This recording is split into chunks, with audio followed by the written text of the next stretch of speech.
Al-Muqaddimah, the introduction. Theoretical prolegomenon to the study of history and sociology by Ibn Khaldun. Translation by Muhammad Al-Amrani. In the name of God, the most compassionate, the most merciful. Thus speaks the humble servant, in dire need of God Almighty, the one rich in his boundless mercy, Abd al-Rahman ibn Muhammad ibn Khaldun al-Hadrami. May God grant him understanding. All praise belongs to God, to whom belongs might and dominion, in whose hands lie sovereignty and the unseen realms, and to whom belong the most beautiful names and the loftiest attributes. He is the all-knowing, from whom nothing is hidden, whether whispered in secret or concealed in silence, the all-powerful, whom nothing in the heavens or the earth can defy or escape. He brought us forth from the earth as a breath of life, made us flourish through generations and nations, and provided for us sustenance and apportioned shares. He enfolded us in wombs and homes, sustained us with provision and strength, while the days and times tested us, and the appointed ends inscribed in the decreed book of fate overtook us. To him belongs eternity and steadfastness. He is the ever-living who never dies. Blessings and peace be upon our Master and Lord Muhammad, the Arabian prophet, foretold in the Torah and the Gospel, chosen before the cycles of time and the revolutions of the stars, before the days and the Sabbaths alternated, and before Saturn and Jupiter diverged in their courses. Blessings also upon his family and companions, whose legacy in their fellowship and following stretches far, whose fame endures, and whose unity in supporting him stands firm, while their enemies remain scattered and divided. May God send blessings and abundant peace upon him and them, so long as the blessed lineage of Islam endures and the severed cord of disbelief is cut asunder. And now to the matter at hand. The art of history is among those disciplines passed down through nations and generations, a pursuit that draws travellers and wayfarers, captivates the common and the heedless, and ignites competition among kings and leaders. In its understanding, the learned and the ignorant stand as equals, for on the surface it appears as mere tidings of bygone days, of states and epochs past. Narratives that grow through retelling become proverbs, and adorn gatherings when they brim with celebration. It conveys to us the story of creation, how fortunes shifted, how empires expanded in scope and domain, how they cultivated the earth until the call of departure summoned them, and their inevitable decline arrived. Yet beneath this surface lies profound reflection, inquiry and reasoning about the origins of events and their subtle causes, a deep understanding of the nature of occurrences and their roots. Thus, history is firmly rooted in wisdom, ancient in its lineage, and worthy to be counted among the sciences, deserving of such a place by its very nature. Yet, among the giants of historiography in Islam, who have chronicled the events of days past, compiled them, and inscribed them upon the pages of their tomes, there are those who have mingled their works with falsehoods inserted by interlopers, weaving fabrications and embellished tales of weak authenticity. Many who followed in their footsteps trod the same path, transmitting to us what they heard without scrutinizing the causes of events or the conditions surrounding them, neither rejecting the absurdities of fanciful tales nor repelling them. Thus true inquiry is rare, and the blade of critical examination is often dulled. Error and illusion cling closely to historical accounts, while blind imitation is deeply ingrained in human nature, a persistent heirloom. Intrusion into the arts is widespread and vast, and ignorance among people is a fertile, perilous pasture. Yet truth wields an unassailable authority, and falsehood is struck down by the piercing meteor of discernment. The mere transmitter recites and relays, but insight sifts the true from the false through reflection. Knowledge polishes the pages of the heart and refines them. Humanity has recorded history in abundance, amassing chronicles of nations and states across the world. Yet those who have earned renown and credible leadership in this field, who have exhausted the archives of their predecessors in their later works, are few, hardly exceeding the count of fingers or the movements of celestial spheres. Among them are Ibn Ishaq, Al-Tabari, Ibn al-Kalbi, Muhammad ibn Umar al-Waqidi, Saif ibn Umar al-Asadi, and other luminaries who stand distinguished from the masses. Though the works of al-Masudi and al-Waqidi bear points of contention and criticism, well known among scholars of verification and renowned among trustworthy preservers of knowledge, the majority have accepted their accounts, followed their methods in compilation, and traced their footsteps. Yet the discerning critic weighs their transmissions with the balance of his own judgment, either refuting or affirming them. For human civilization has inherent traits in its conditions, to which accounts must refer, and upon which narratives and traditions must rest. Most histories by these scholars follow broad paths and approaches, encompassing the early states of Islam across horizons and kingdoms, reaching far in their aims and frameworks. Some, like al-Masudi, have included the states and nations before the Islamic era in their comprehensive scope, while others, who came later, shifted from generality to specificity, limiting themselves to the broader context and distant goals. They confined their work to the stray events of their time, chronicling the news of their region and land, focusing on the history of their state and city. Such was the approach of Abu Hayyan, the historian of Al-Andalus and the Umayyad dynasty there, and Ibn al-Rafi, the chronicler of Ifriqiya and the states centred in Kairouan. Those who followed them were mere imitators, dull in nature and intellect, weaving on the same loom, following the same pattern, heedless of the transformations time wrought in conditions and the shifts it introduced in the customs of nations and generations. They recount tales of states and events from ancient eras as mere images stripped of substance, bare pages drawn from their sheaths, and knowledge rendered unfamiliar through ignorance of its novelties and origins. These are events whose roots remain unknown, categories whose types are unexamined, and details whose chapters are unverified. They repeat the same circulated accounts in their themes, following the concerns of earlier scholars, while neglecting the affairs of emerging generations in their records, lacking the interpreter to clarify their obscured pages. When they address a state, they string together its accounts meticulously, preserving their transmission, whether in error or truth, without delving into its beginnings, mentioning the cause that raised its banner or revealed its signs, or the reason for its halt at its endpoint.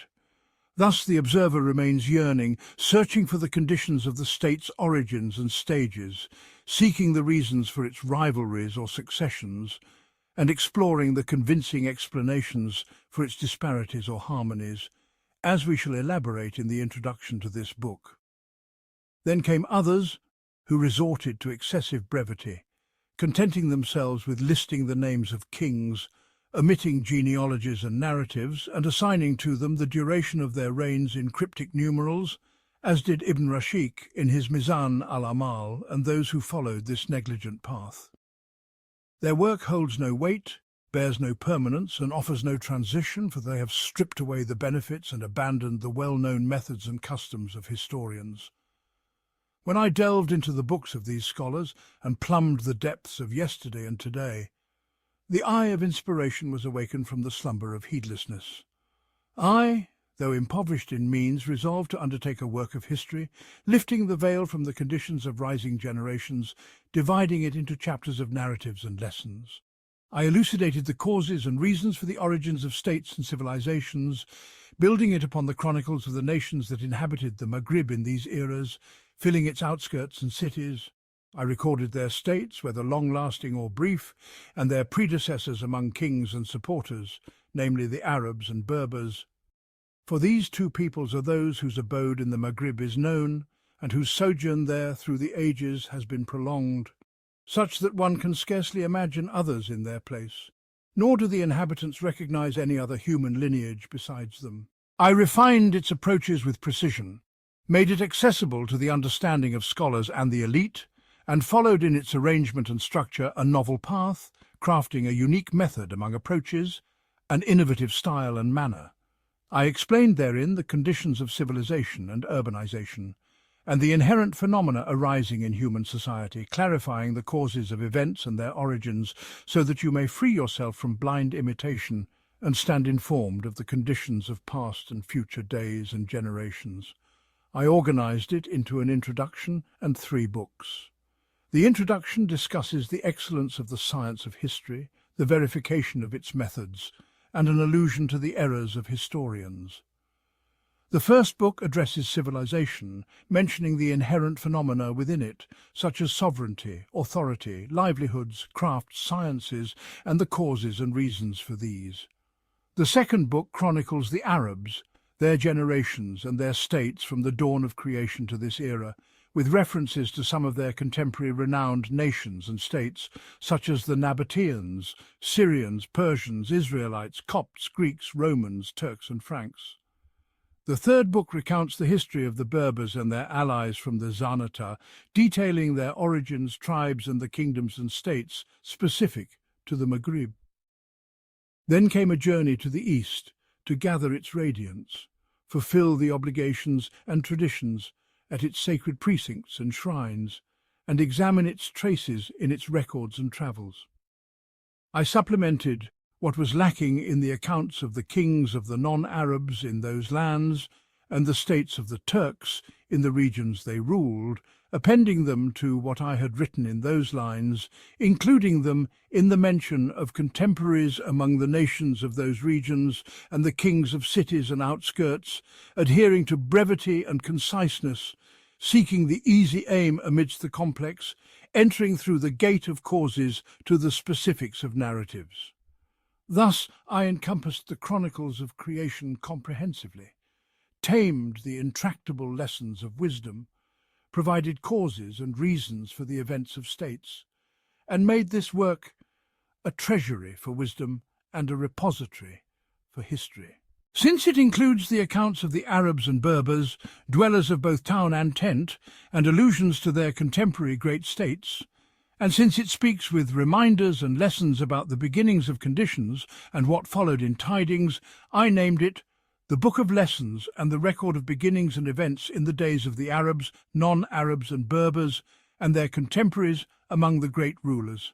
I omitted nothing concerning the origins of generations and states, the contemporaneity of ancient nations, the causes of change and transformation through past centuries and creeds, and the phenomena in civilization, whether of state or faith, city or village, strength or weakness, abundance or scarcity, knowledge or craft, gain or loss, fluctuating conditions, shared experiences, nomadic or settled life, reality or expectation. I encompassed their totality, clarified their proofs and causes, and thus this book emerged as unique in the rare sciences and veiled wisdom it contains, close yet profound.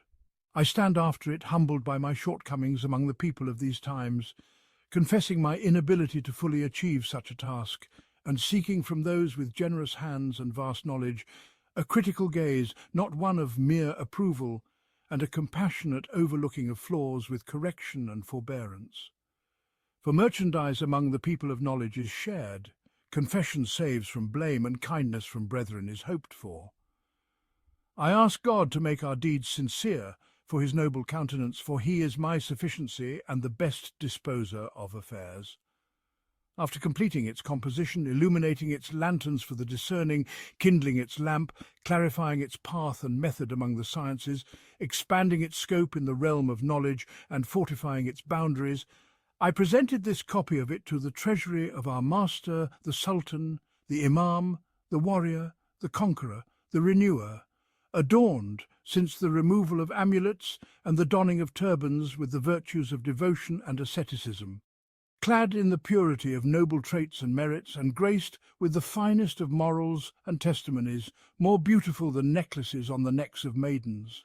He is the one who seizes with a mighty arm and resolute will, supported by auspicious fortune and enduring glory, both inherited and renewed, the firm pillars of their kingdom, noble in lofty deeds and ascensions, gathering the scattered sciences and benefits, uniting the realms of knowledge and the stray insights, manifesting divine signs in the excellence of human perception through his piercing critical thought and sound, steadfast judgment, radiant in paths and beliefs, God's clear light guiding to right paths, his sweet blessing at the founts of mercy, his subtle care watching over adversities, and his generous compassion holding the keys that encompass the reform of a corrupt age and the straightening of wavering conditions and customs, dispelling enduring calamities and clothing the era in the renewed splendour of youth.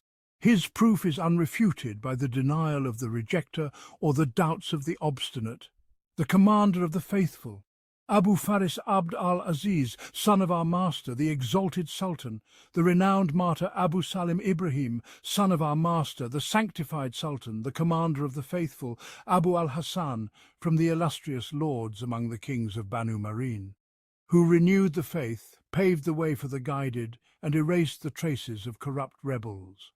May God restore to the nation their protective shade, fulfill their hopes in supporting the call of Islam, and deliver this work to their endowed libraries for the students of knowledge at the Qarawiyyin Mosque in the city of Fez, the capital of their kingdom and the seat of their authority, the abode of guidance, the gardens of knowledge, lush with dew, and the vast expanse of divine secrets. May their noble gaze and abundant favour, which needs no introduction, extend to this work a carpet of care and a wide embrace of acceptance, revealing through it evidence of its firmness and testimonies of its worth. For in their court the wares of books find a market, and to their presence the caravans of sciences and letters are drawn. From the light of their enlightened insights, the fruits of intellects and minds are nurtured. May God inspire us to gratitude for their blessings, grant us the fullness of their gifts through His mercy, aid us in fulfilling the duties of their service, make us among the foremost in their arena, and the honoured in their domain, and cloak the people of their dominion, and those who seek refuge in the sanctuary of their protection, under the garb of their safeguarding and sanctity. He, the exalted, is the one whom we beseech to make our deeds pure in intention, free from the taints of heedlessness and its semblances, for He is our sufficiency and the best disposer of affairs. The introduction on the excellence of the science of history, the verification of its methods, and an allusion to the errors encountered by historians and some of their causes. Know that the art of history is a noble discipline, rich in benefits and lofty in purpose, for it acquaints us with the conditions of past nations in their morals, the prophets in their conduct, and kings in their states and policies, so that the benefit of emulation may be fulfilled for those who seek it in matters of religion and worldly life. It requires diverse sources, varied knowledge, sound judgment, and meticulous verification, which lead their possessor to truth and steer him away from pitfalls and errors. For if historical accounts rely solely on mere transmission without being governed by the principles of custom, the rules of politics, the nature of civilization, and the conditions of human society, and without comparing the absent to the present or the past to the future, they may not be safe from stumbling, from slipping, or from straying from the path of truth. Often historians, exegetes, and transmitters of tradition have fallen into error in their narratives and accounts due to their dependence on mere transmission, whether valuable or worthless, without subjecting it to its foundations, comparing it to its parallels, or testing it with the measure of wisdom, insight into the nature of beings, and the application of discernment and critical thought to the news. Thus they have strayed from the truth and wandered in the wilderness of illusion and error. This is particularly evident in the enumeration of numbers concerning wealth and armies when they appear in narratives, for these are often a breeding ground for falsehood and a vehicle for exaggeration. They must be referred back to their principles and subjected to established rules. For instance, Al-Masudi and many historians have reported about the armies of the Israelites that Moses, peace be upon him, counted them in the wilderness after excluding those unable to bear arms, taking only those 20 years and older, and their number was 600,000 or more. Yet they overlook the estimation of the expanse of Egypt and Syria, and whether it could accommodate such a number of troops. Each kingdom among the states has a share of garrison forces proportionate to its capacity and needs, sufficient for its duties but constrained beyond that, as attested by known customs and familiar conditions. Moreover, such vast armies reaching these numbers make it unlikely for skirmishes or battles to occur due to the narrowness of the earth's arena for them and their distance when arrayed, beyond the range of sight 2 or 3 times over or more. How then could these two factions fight, or one side prevail, when parts of one army remain unaware of the other? The present bears witness to this, and the past resembles the future as water resembles water.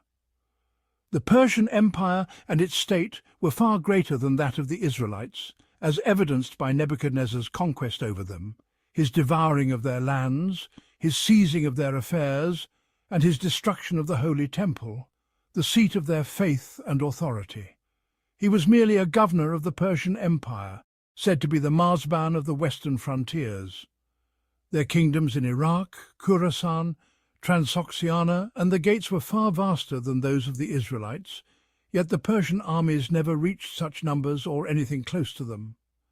The largest of their forces at the Battle of Al-Qadisiyah was 120,000, all with followers, as reported by Saif, who added that, with their retinues, they exceeded 200,000.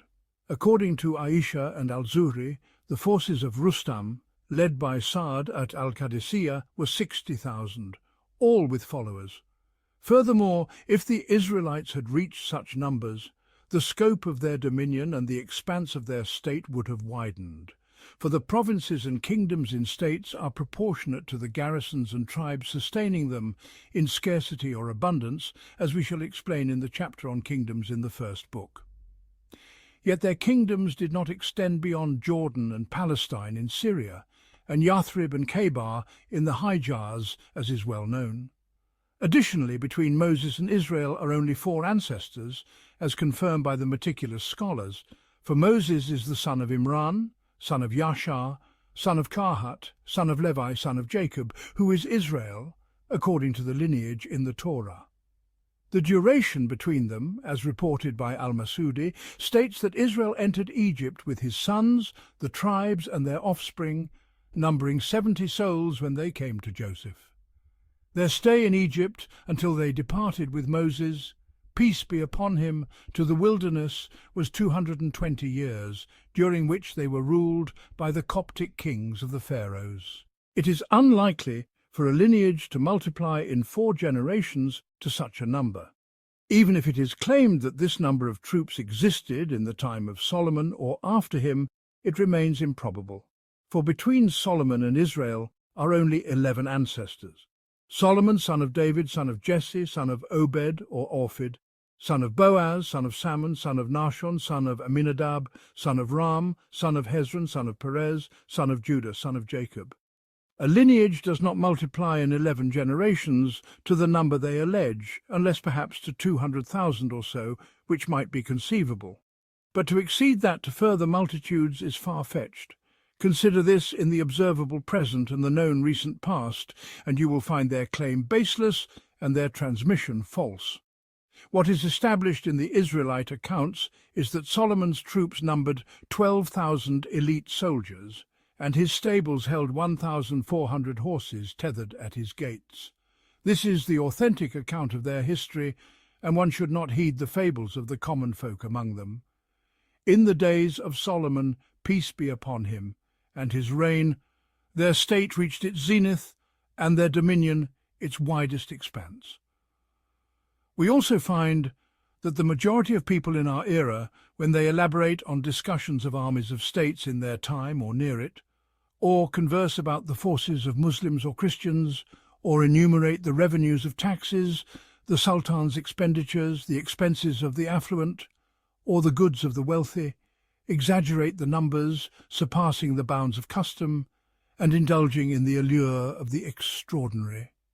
Yet if you inquire with the keepers of records about their armies, investigate the conditions of the wealthy regarding their goods and profits, or examine the habits of the extravagant in their spending, you will not find a tenth of what they claim. This stems only from the soul's fascination with the bizarre, the ease of exaggeration in speech, and the neglect of scrutiny and critique, such that one does not hold himself accountable for error or intent, nor demand moderation or fairness in reporting, nor return to investigation and inquiry.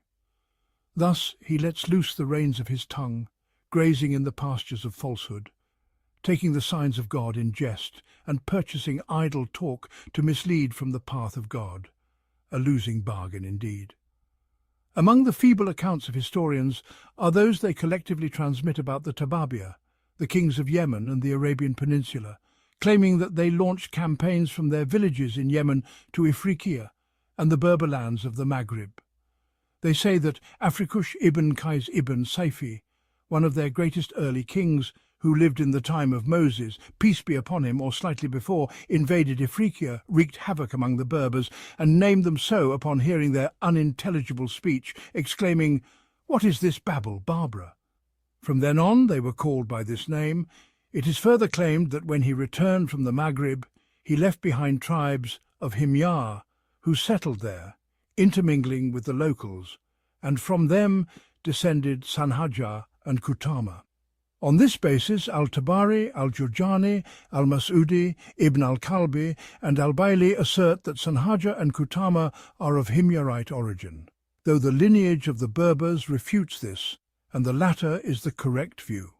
Al-Masudi also mentions that Du al-Idar, one of their kings before Afrikush, who lived in the time of Solomon, peace be upon him, invaded the Maghrib and subjugated it.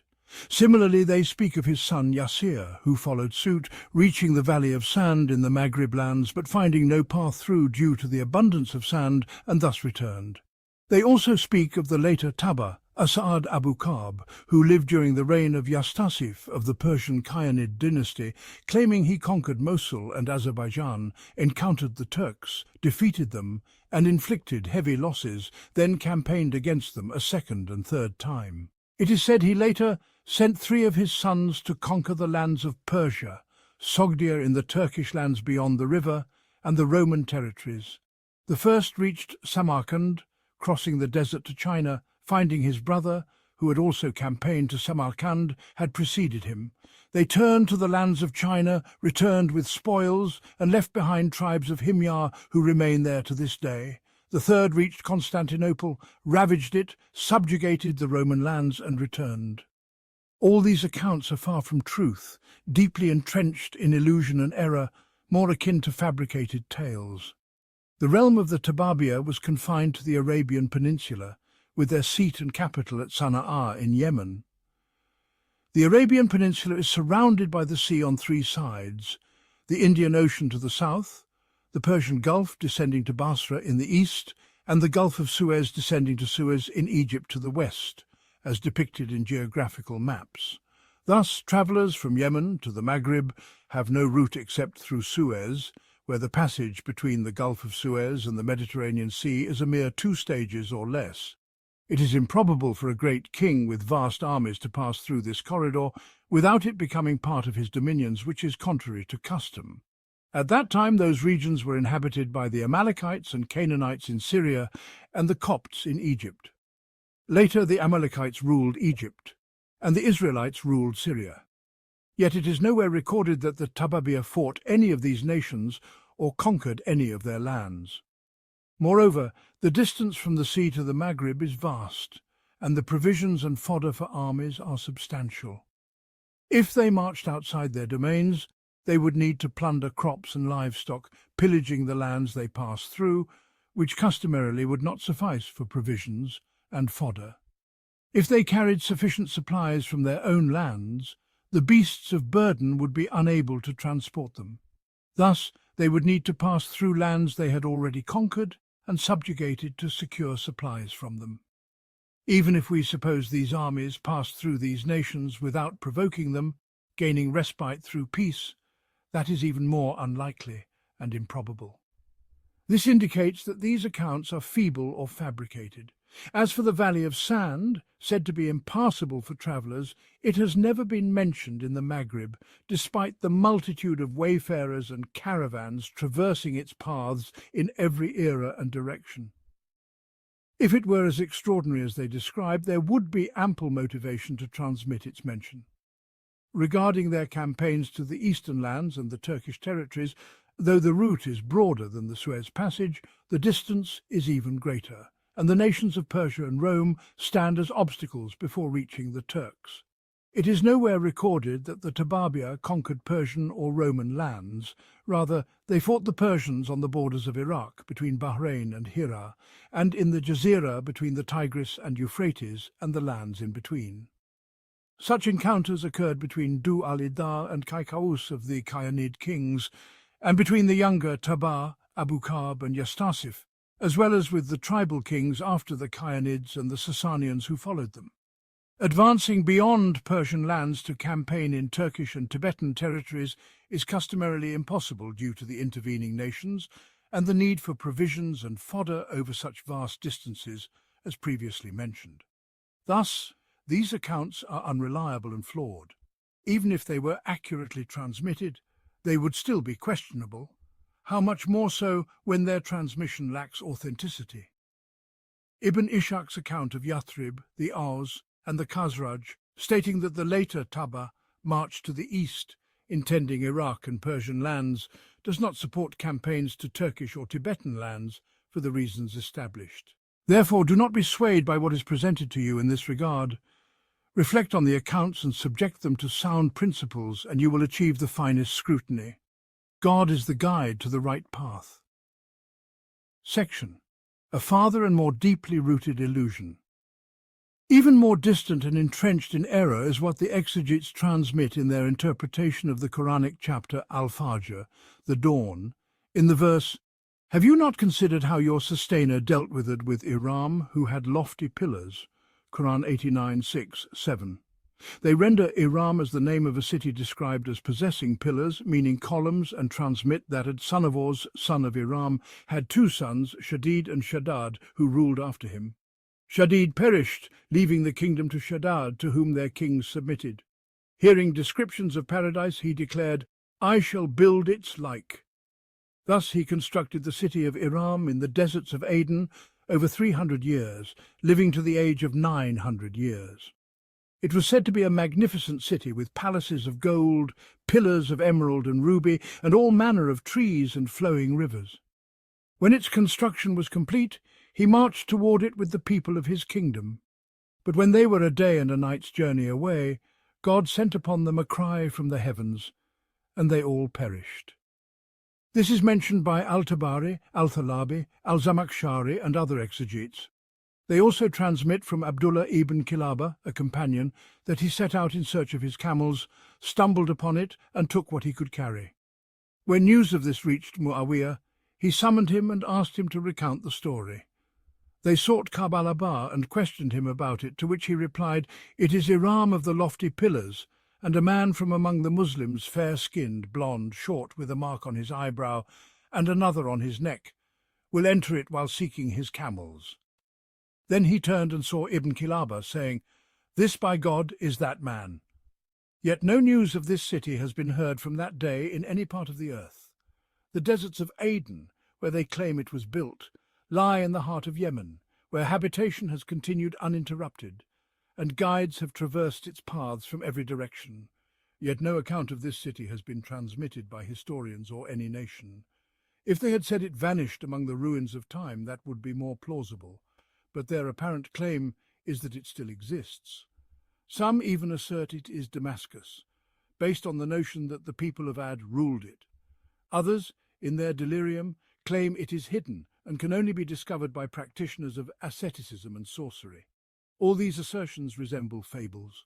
What led the exegetes to this was the grammatical requirement of their craft, interpreting of the lofty pillars as a description of Iram and taking pillars to mean columns, necessitating it to be a structure.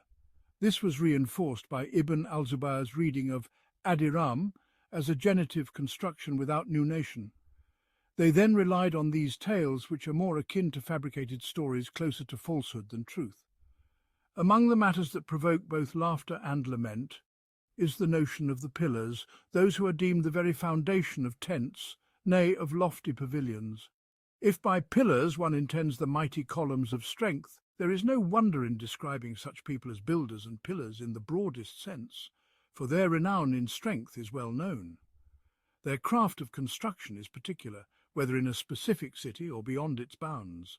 And if an addition is made to this notion, as in the reading of Ibn al-Zubayr, it is akin to attributing a lineage to a tribe, as one might say Quraysh of Kinana, or Ilyas of Mudar, or Rabia of Nizar. But what need is there for such far-fetched interpretations, contrived to justify tales so frail and baseless? Such feeble narratives stand far removed from the sanctity of God's book, for they are distant from truth and unworthy of its exalted pages. Among the fabricated stories peddled by historians is the oft-repeated account of the calamity that befell the Barmakids at the hands of Harun al-Rashid. They weave a tale of his sister Al-Abasa and Jafar ibn Yahya ibn Khalid, the freedman of his house, alleging that Harun, out of his affection for their companionship and his indulgence in wine with them, permitted a marriage contract between them without allowing intimacy, merely to ensure their presence in his gatherings. It is claimed that Al-Abasa, driven by passionate love, devised a stratagem to be alone with Jafar, and in a state of intoxication they came together, resulting in her pregnancy. This, they say, was whispered to al-Rashid, igniting his wrath.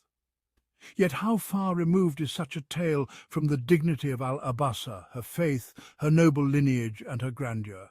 She, the daughter of Abdullah ibn al-Abbas, separated from him by merely 4 men, each a pillar of faith and a titan of the community after him. Al-Abasa, daughter of Muhammad al-Mahdi, son of Abdullah Abu Jafar al-Mansur, son of Muhammad al-Sajjad, son of Ali Abu al-Khulafa, son of Abdullah, the interpreter of the Quran, son of al-Abbas, the uncle of the Prophet, a daughter of a caliph, sister to a caliph, enveloped in the majesty of sovereignty, prophetic succession, companionship of the messenger, kinship to him, the establishment of faith, the light of revelation, and the descent of angels from every direction. She was near to the simplicity of Arab nomadic life and the purity of unadulterated faith, far from the corruptions of luxury and the pastures of vice. Where then shall chastity and honour be sought if they are absent from her? Where shall purity and wisdom be found if they are lacking in her house?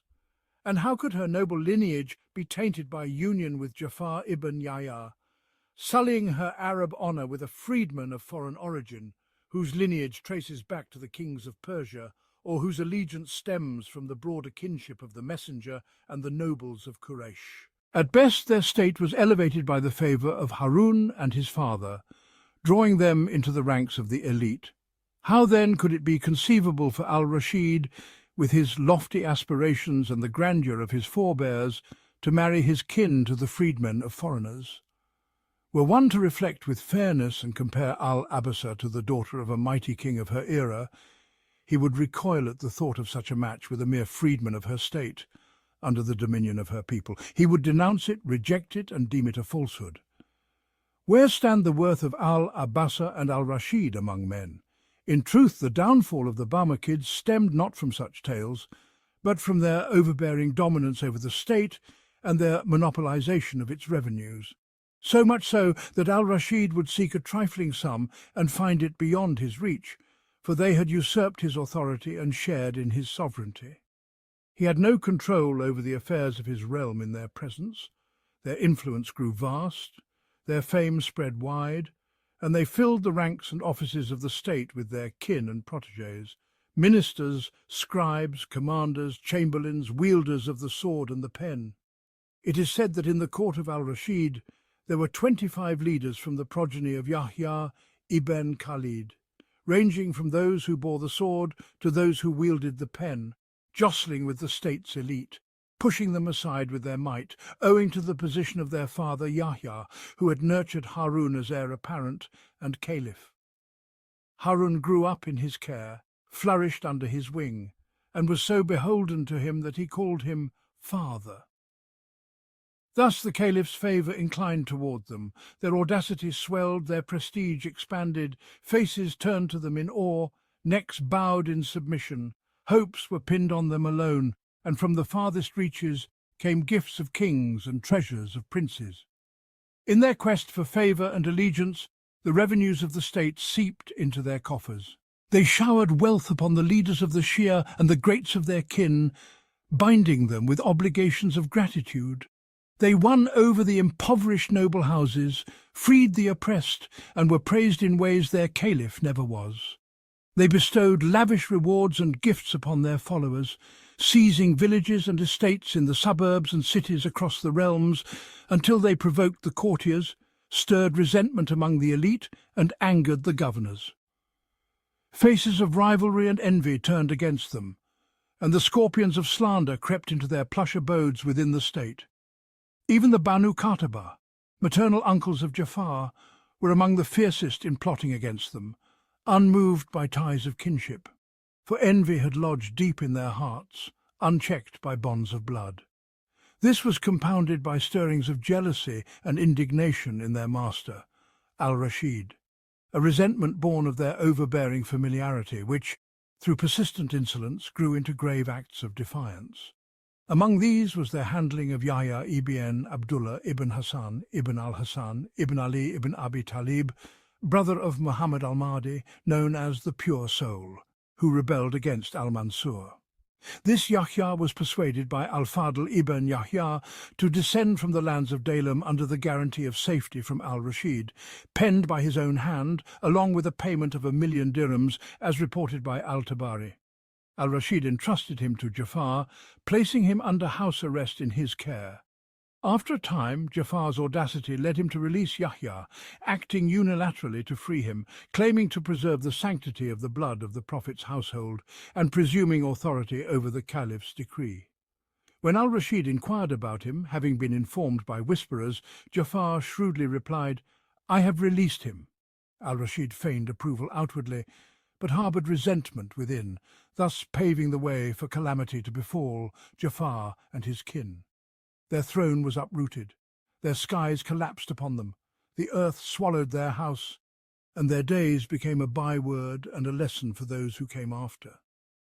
Whoever contemplates their history and meticulously traces the course of the state and their role in it will find this outcome to be the inevitable consequence of well-laid causes. Consider what Ibn Abdrabi narrates regarding al-Rashid's consultation with his uncle Dawood ibn Ali concerning their downfall, and what he records in the chapter on poets in his book Al-Iqt about the exchanges between al-Asma'i, al-Rashid and al-Fadl ibn Yahya during their soirees. From these, one discerns that it was jealousy and rivalry over dominance that slew them, both from the Caliph and those beneath him. Similarly, their enemies among the courtiers fabricated verses through singers to incite al-Rashid's ire against them, crafting lines such as, "Would that Hind fulfilled what she promised, healing our souls of what we endure, and took command just once. For the impotent is he who cannot seize control." When al-Rashid heard these words, he exclaimed, "By God, I am indeed impotent." Such provocations awakened his latent jealousy and unleashed the ferocity of his vengeance upon them. We seek refuge in God from the tyranny of men and the bitterness of fate. As for the tales spun to tarnish al-Rashid with accusations of wine-drinking and intoxication alongside his companions, God forbid. We know of no such vice in him.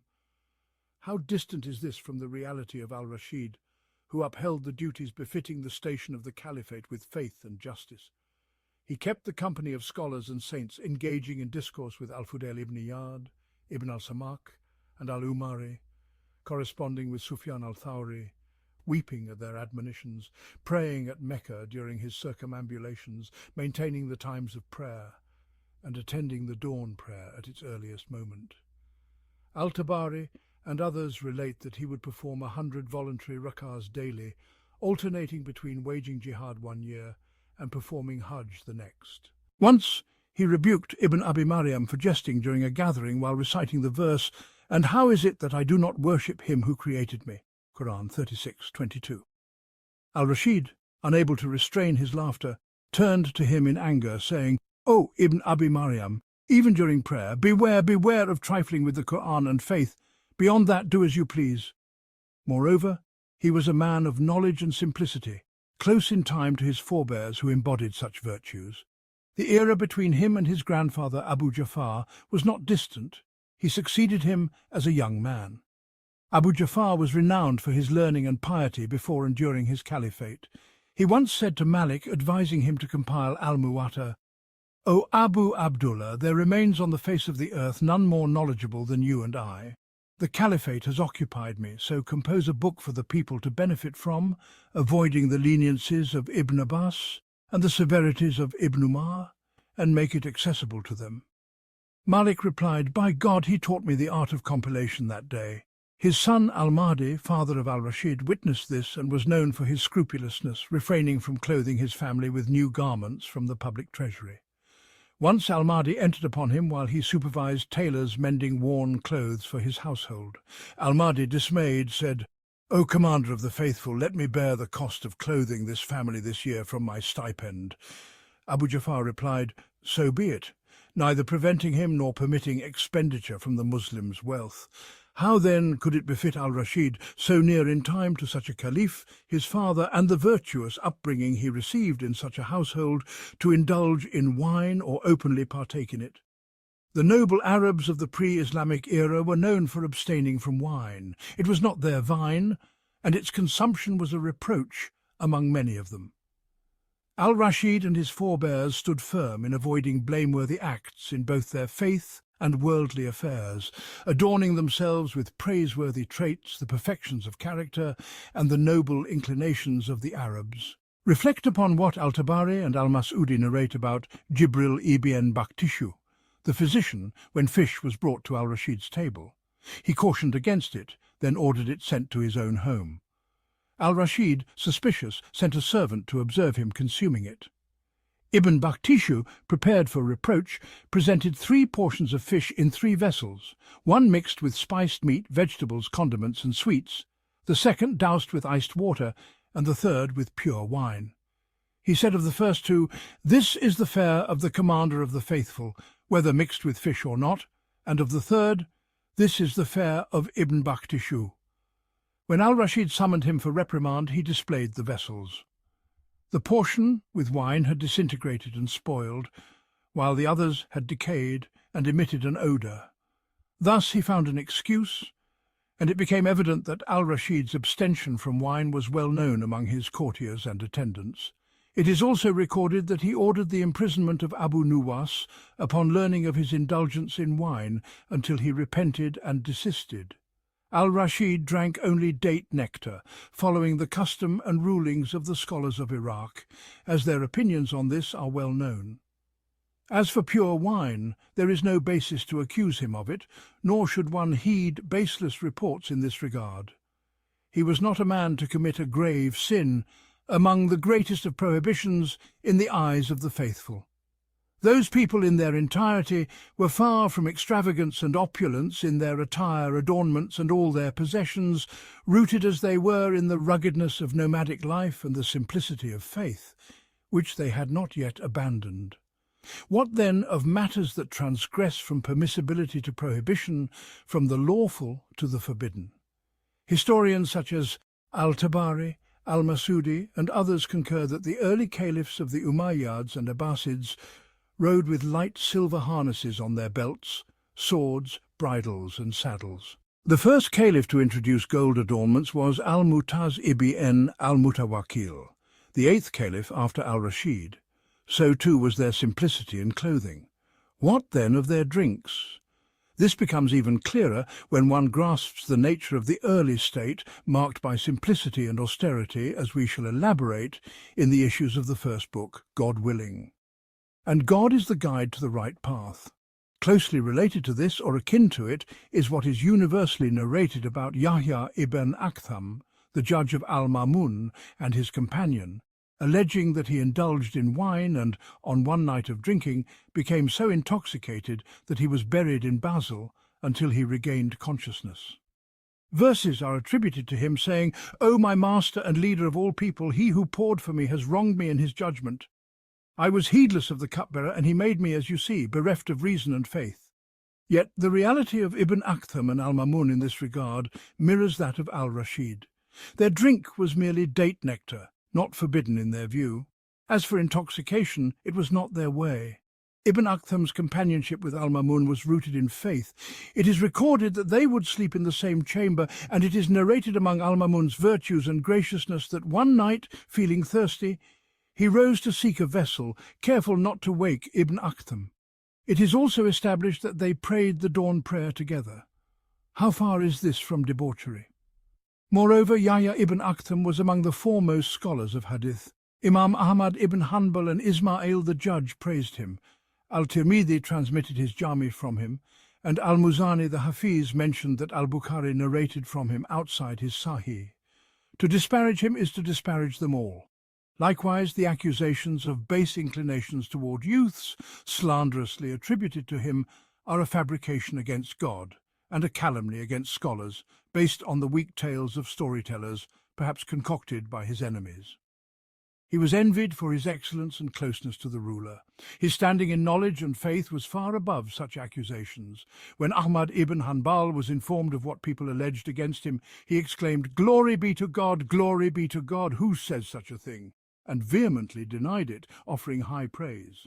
Ismail the judge was asked about it and said, "God forbid that the integrity of such a man be undermined by the lies of a spiteful envier." He added, "Yahya ibn Aktham, I absolve myself before God of believing there was any truth to what he was accused of regarding youths. I knew his innermost secrets and found him deeply fearful of God, though he possessed a playful nature and good humour, for which he was slandered." Ibn Hibban, in his Al-Thiqat, stated, "One should not concern oneself with what is narrated about him, for most of it is baseless." Among such unfounded tales is what Ibn Abdrabi, author of Al-Iqd, narrates about the incident of the basket as the reason for Al-Ma'mun's marriage to Buran, daughter of Al-Hasan ibn Sal. It is said that while wandering the streets of Baghdad one night, he stumbled upon a basket lowered from a rooftop with silken ropes and intricate braids. He grasped it, and it drew him upward to a chamber of indescribable splendour, with exquisite furnishings and breathtaking beauty that captivated the eye and enchanted the soul. A woman emerged from behind the curtains, radiant in beauty and alluring in charm, greeting him and inviting him to drink with her until dawn. Returning to his companions, who awaited him, he was so smitten that he sought to marry her father's daughter. Yet how distant is all this from the known character of Al-Ma'mun, renowned for his faith, knowledge, adherence to the ways of the rightly guided caliphs among his forebears, emulation of the four foundational caliphs, debates with scholars, and preservation of God's limits in his prayers and judgments? How could such behaviour, befitting reckless libertines, roaming at night, intruding into homes and engaging in nocturnal revelry akin to the lovers of Bedouin law, be attributed to him? And how far is this from the dignity of Al-Hasan ibn Sal's daughter, her honour, and the sanctity upheld in her father's house? Such tales are numerous and well known in the books of historians. They are often fabricated to indulge in forbidden pleasures and to unveil the sanctity of the veiled under the pretext of emulating these figures in their supposed indulgences. Thus, one finds many engrossed in such narratives, eagerly seeking them out while perusing the records and chronicles. Were they to emulate these figures in other aspects of their lives, their renowned virtues and perfections, it would be better for them, if only they knew. Once I reproached a prince from among the sons of kings for his obsession with learning to sing and his passion for musical instruments, saying, "This is not befitting of your station nor suitable to your rank." He replied, "Do you not see Ibrahim ibn al-Mahdi, how he was a master of this art and a leader among singers in his time?" I responded, "Glory be to God, why not emulate his father or brother? Do you not see how this preoccupation hindered Ibrahim from attaining their stations?" He fell silent at my admonition and turned away, and God guides whom he wills. Among the baseless narratives propagated by many historians is their attempt to deny the lineage of the Umayyads, the Shia caliphs of Kairouan and Cairo, to the household of the Prophet, peace be upon them, casting doubt on their descent from Ismail, the Imam, son of Jafar al-Sadiq. They rely on fabricated reports crafted for the weaker Abbasid caliphs to ingratiate themselves by disparaging their adversaries and revelling in schadenfreude against their foes, as some of these reports mention in their accounts. Yet they overlook the evident realities and clear indications that contradict such claims, refuting their assertions. They agree in their narratives on the origins of the Shia state that Abu Abdullah al-Mutasib, when he called the people of Kutama to pledge allegiance to the Chosen One from the family of Muhammad and his fame spread, became aware of the danger to Ubayd God al-Mahdi and his son Abu al-Qasim. Fearing for their lives, they fled the east, the seat of the caliphate, passing through Egypt. They departed Alexandria disguised as merchants. Their news reached Isa al-Nushari, the governor of Egypt and Alexandria, who dispatched horsemen in pursuit. When they were nearly apprehended, their true identities were concealed by the attire and guise they adopted, allowing them to escape to the Maghreb. Al-Mu'tadid instructed the Aghlabids, rulers of Ifriqiya in Kairouan, and the Banu Midra, rulers of Sijil Masa, to guard the borders and intensify surveillance for them. Al-Yashu, a ruler of Sijil Masa from the Banu Midra, discovered their hiding place in his land and detained them to please the Caliph. This before the Shia triumphed over the Aghlabids in Kairouan. Later, their call emerged in the Maghreb and Ifriqiya, then in Yemen, Alexandria, Egypt, Syria, and the Hijaz. They rivaled the Abbasids in the dominions of Islam, nearly encroaching upon their very heartlands and displacing their authority. Their call was proclaimed in Baghdad and Iraq by al-Basasiri, a commander of the Daylamite allies who dominated the Abbasid caliphs during a conflict with the Persian commanders. He delivered sermons in their name from the pulpits for a full year.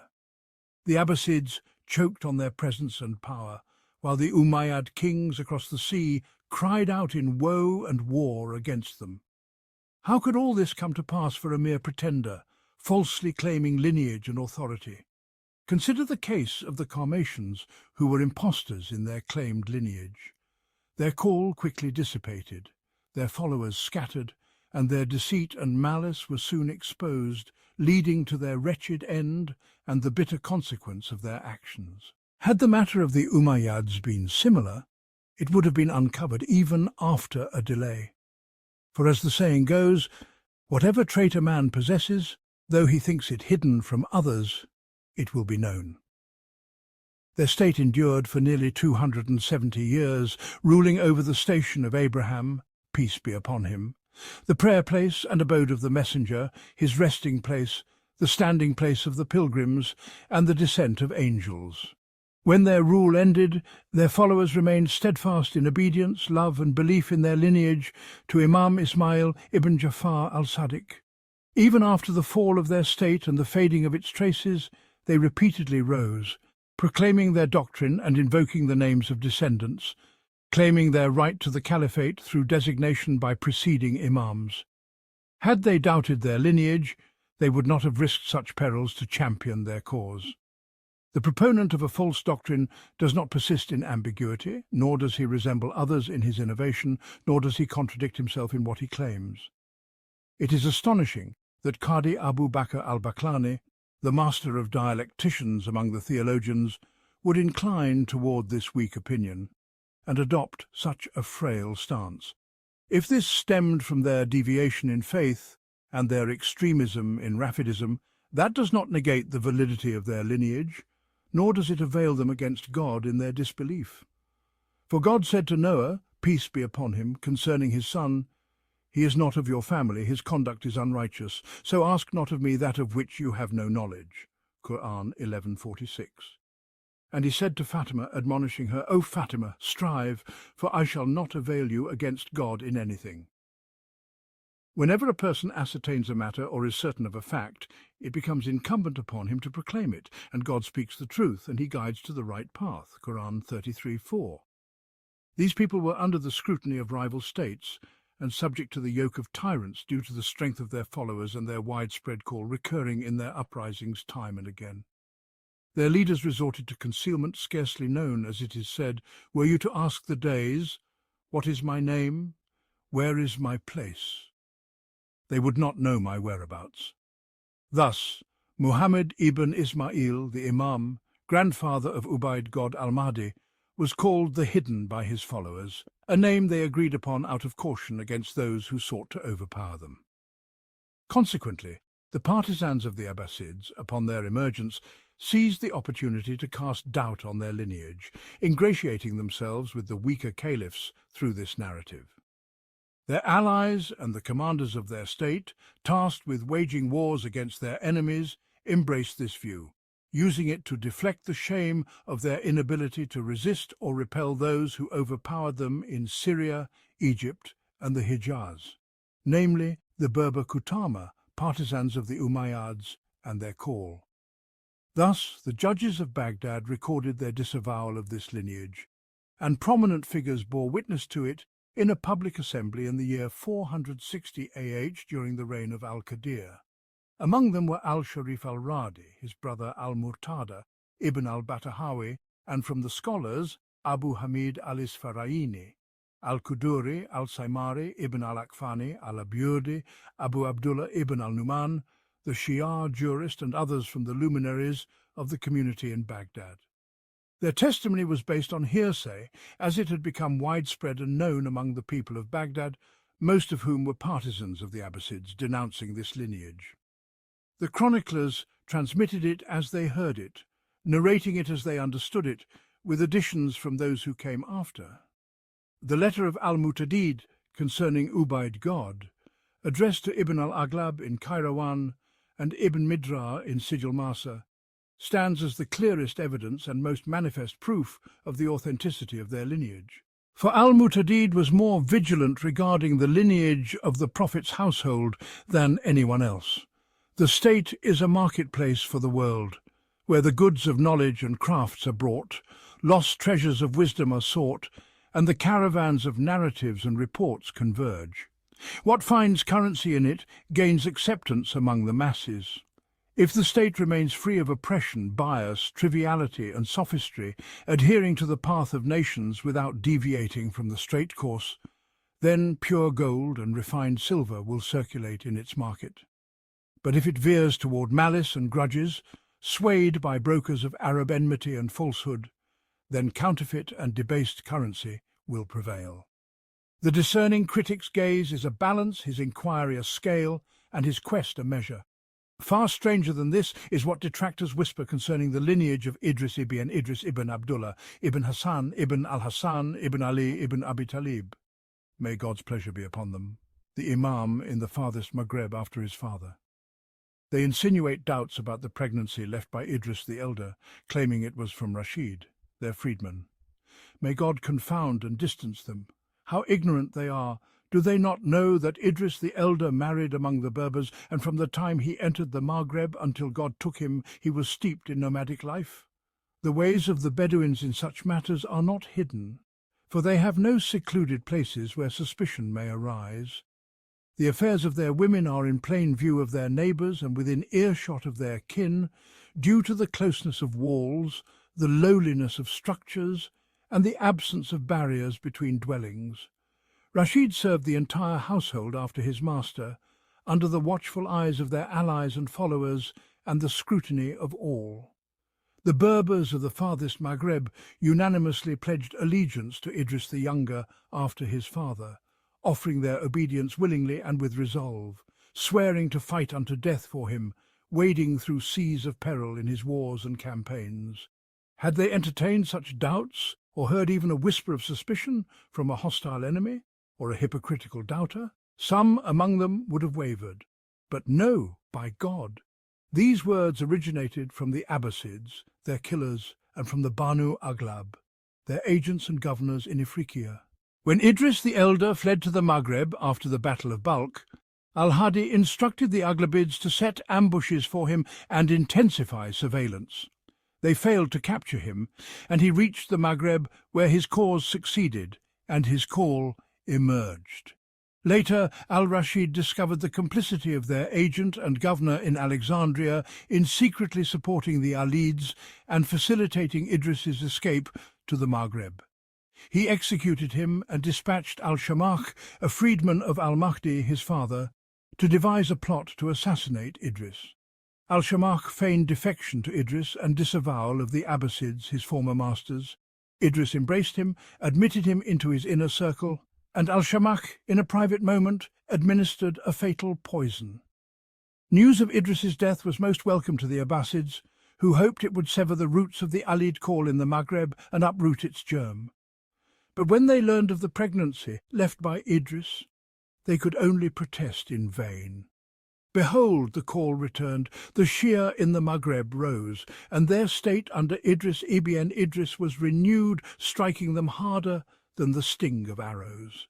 The decline and frailty of the Arab state prevented them from reaching the distant Maghreb. Al-Rashid's utmost effort against Idris the elder, ensconced in the remote Maghreb and shielded by the Berbers, was to plot his demise through poison. Thus they turned to their allies, the Aghlabids in Ifriqiya, to seal that breach from their side, to excise the anticipated affliction to the state, and to uproot those roots before they branched further. Al-Ma'mun and subsequent caliphs addressed them on this matter. Yet the Aghlabids were powerless against the Berbers of the farthest Maghreb, and more in need of such excuses before their rulers, as the caliphate was beset by the secession of Persian dominions, their ascendancy over its reigns, and their manipulation of its affairs according to their whims in its men, revenues, offices, and all its decrees and resolutions, as their poet said, "A caliph in a cage between Wasif and Buga says what they tell him as a parrot would echo." These Aghlabid commanders feared the sting of accusations and resorted to excuses, at times belittling the Maghreb and its people, at others invoking fear of Idris, the rebel there, and those who succeeded him. They spoke of his crossing the borders of their domain, sent their tributes and gifts, and forwarded their tax revenues, hinting at his growing strength, exaggerating the might of his power and magnifying the challenge of confronting him, threatening that the call might turn against them if pressed. At times they slandered Idris's lineage with such false accusations to diminish his stature, heedless of truth or falsehood, relying on the vast distance and the gullibility of the Abbasid successors and their Persian dominions to accept every speaker and heed every crier. This remained their practice until the Aghlabid era ended. Such vile words reached the ears of the rabble, and some detractors latched onto them, using them as a pretext to undermine their successors during rivalries.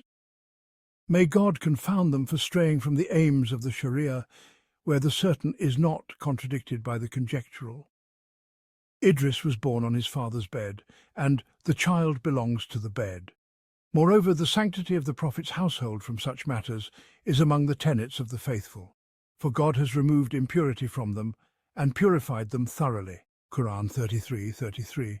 Thus, Idris's bed is pure of defilement and free of impurity by the decree of the Quran. Whoever believes otherwise bears the burden of their sin and enters the gate of disbelief.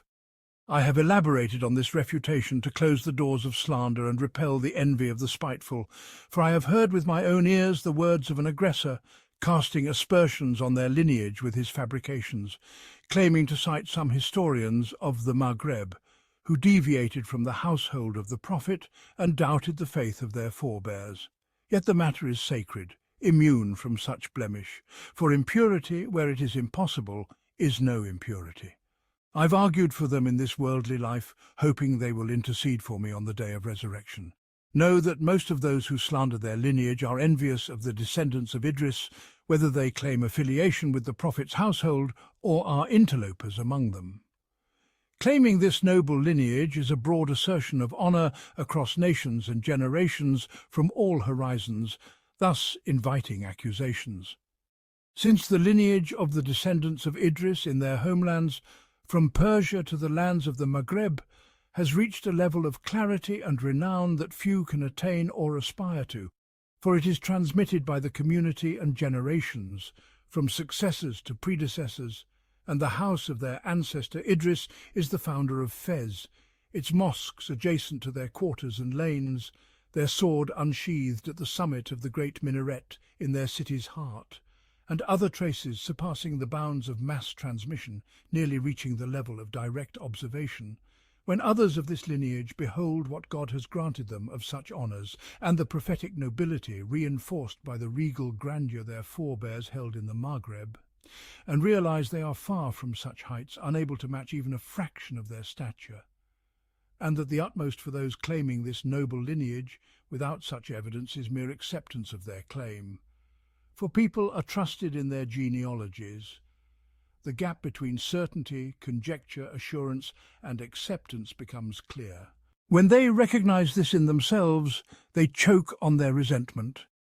Many wish to strip them of their honour, reducing them to commoners and low-born out of envy from within their souls. Thus they resort to obstinacy, stubbornness, and slander with such baseless accusations and fabricated claims, pretending equality and suspicion, and similarity in the realm of possibility. Yet how far they are from this. In the Maghreb, as far as we know, among those of this noble household, none matches the clarity and evident truth of the lineage of Idris's descendants from the line of Al-Hassan, and among their nobles in this era are the descendants of Imran in Fez, from the lineage of Yahya al-Houti, ibn Muhammad, ibn Yahya al-Awwam, ibn al-Qasim, ibn Idris, ibn Idris. They are the custodians of the house of the Prophet there, dwelling in the ancestral abode of their forefather Idris. To them belongs the preeminence over the people of the Maghreb in its entirety, as we shall expound when we speak of the Idrisids, if God, the Exalted, wills. Yet, intertwined with these narratives are the flawed discourses and misguided doctrines that have ensnared the feeble-minded among the jurists of the Maghreb. These voices cast aspersions upon the Imam al-Mahdi, the founder of the Almohad state, accusing him of sorcery and deception in his endeavour to establish the true doctrine of divine unity. They decry his opposition to the tyrants before him, denying the validity of all his claims, even those that the Almohads assert regarding his lineage from the house of the Prophet. What drove these jurists to such refutation was naught but the envy lurking in their souls. For when they beheld in themselves a rival to their knowledge, their legal pronouncements, and their religious authority, finding him to be a man followed in opinion, heeded in word, and resolute in step, they begrudged him bitterly. They sought to diminish him by disparaging his doctrines and rejecting his assertions.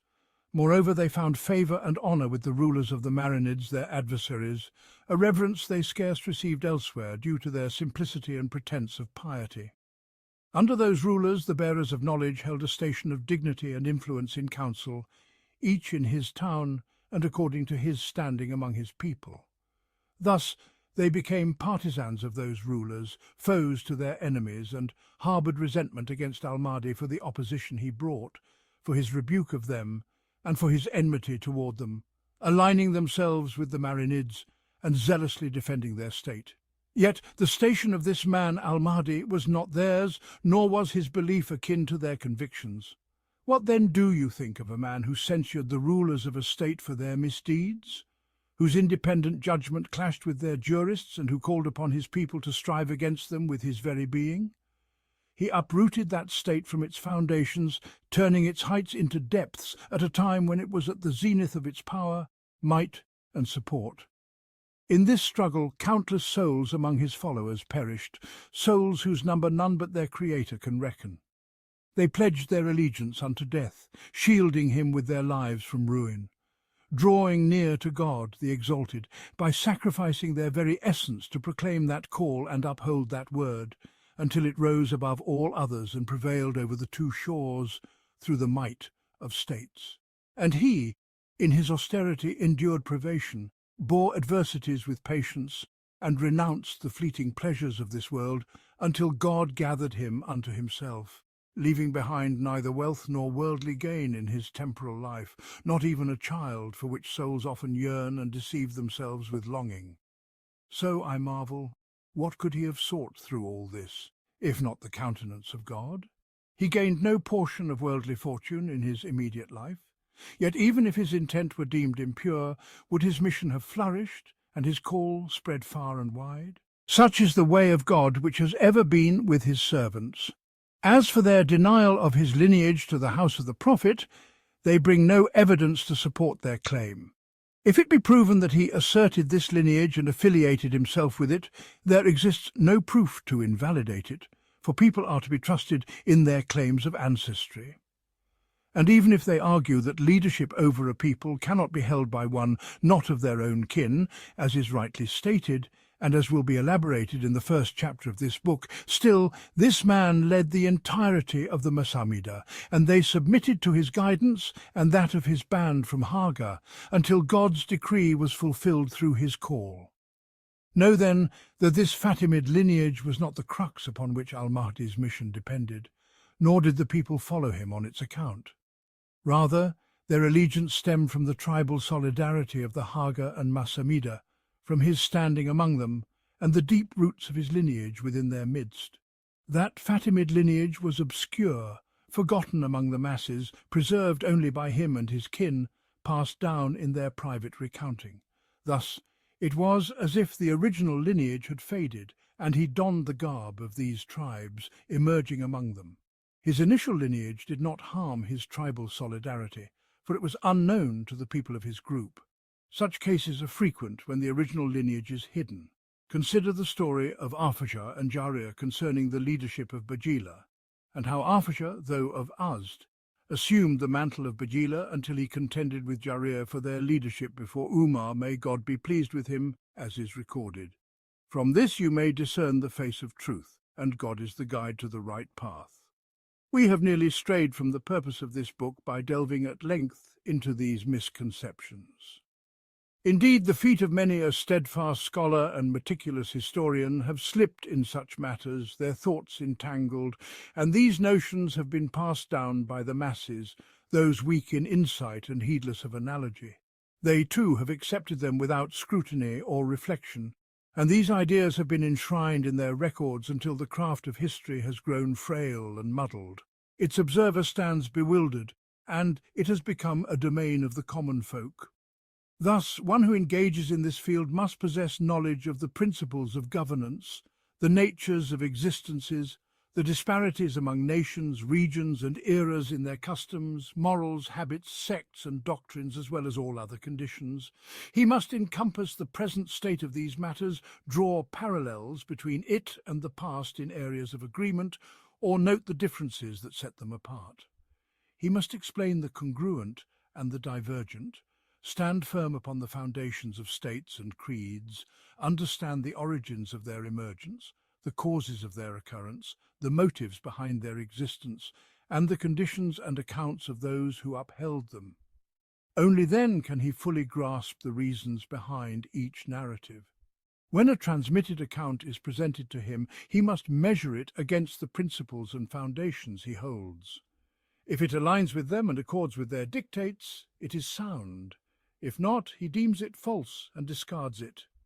The ancients esteemed the science of history for this very reason, and thus it was embraced by the likes of Al-Tabari, Al-Bukhari, Ibn Ishaq before them, and other luminaries of the community.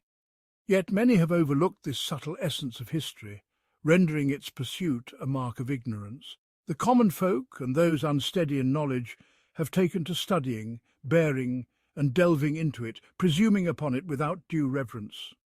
Thus the tended has mingled with the neglected, the kernel with the husk, the true with the false. And to God belongs the ultimate outcome of all affairs. Among the subtle errors in history is the neglect of the transformation of conditions among nations and generations with the passage of time and the turning of days.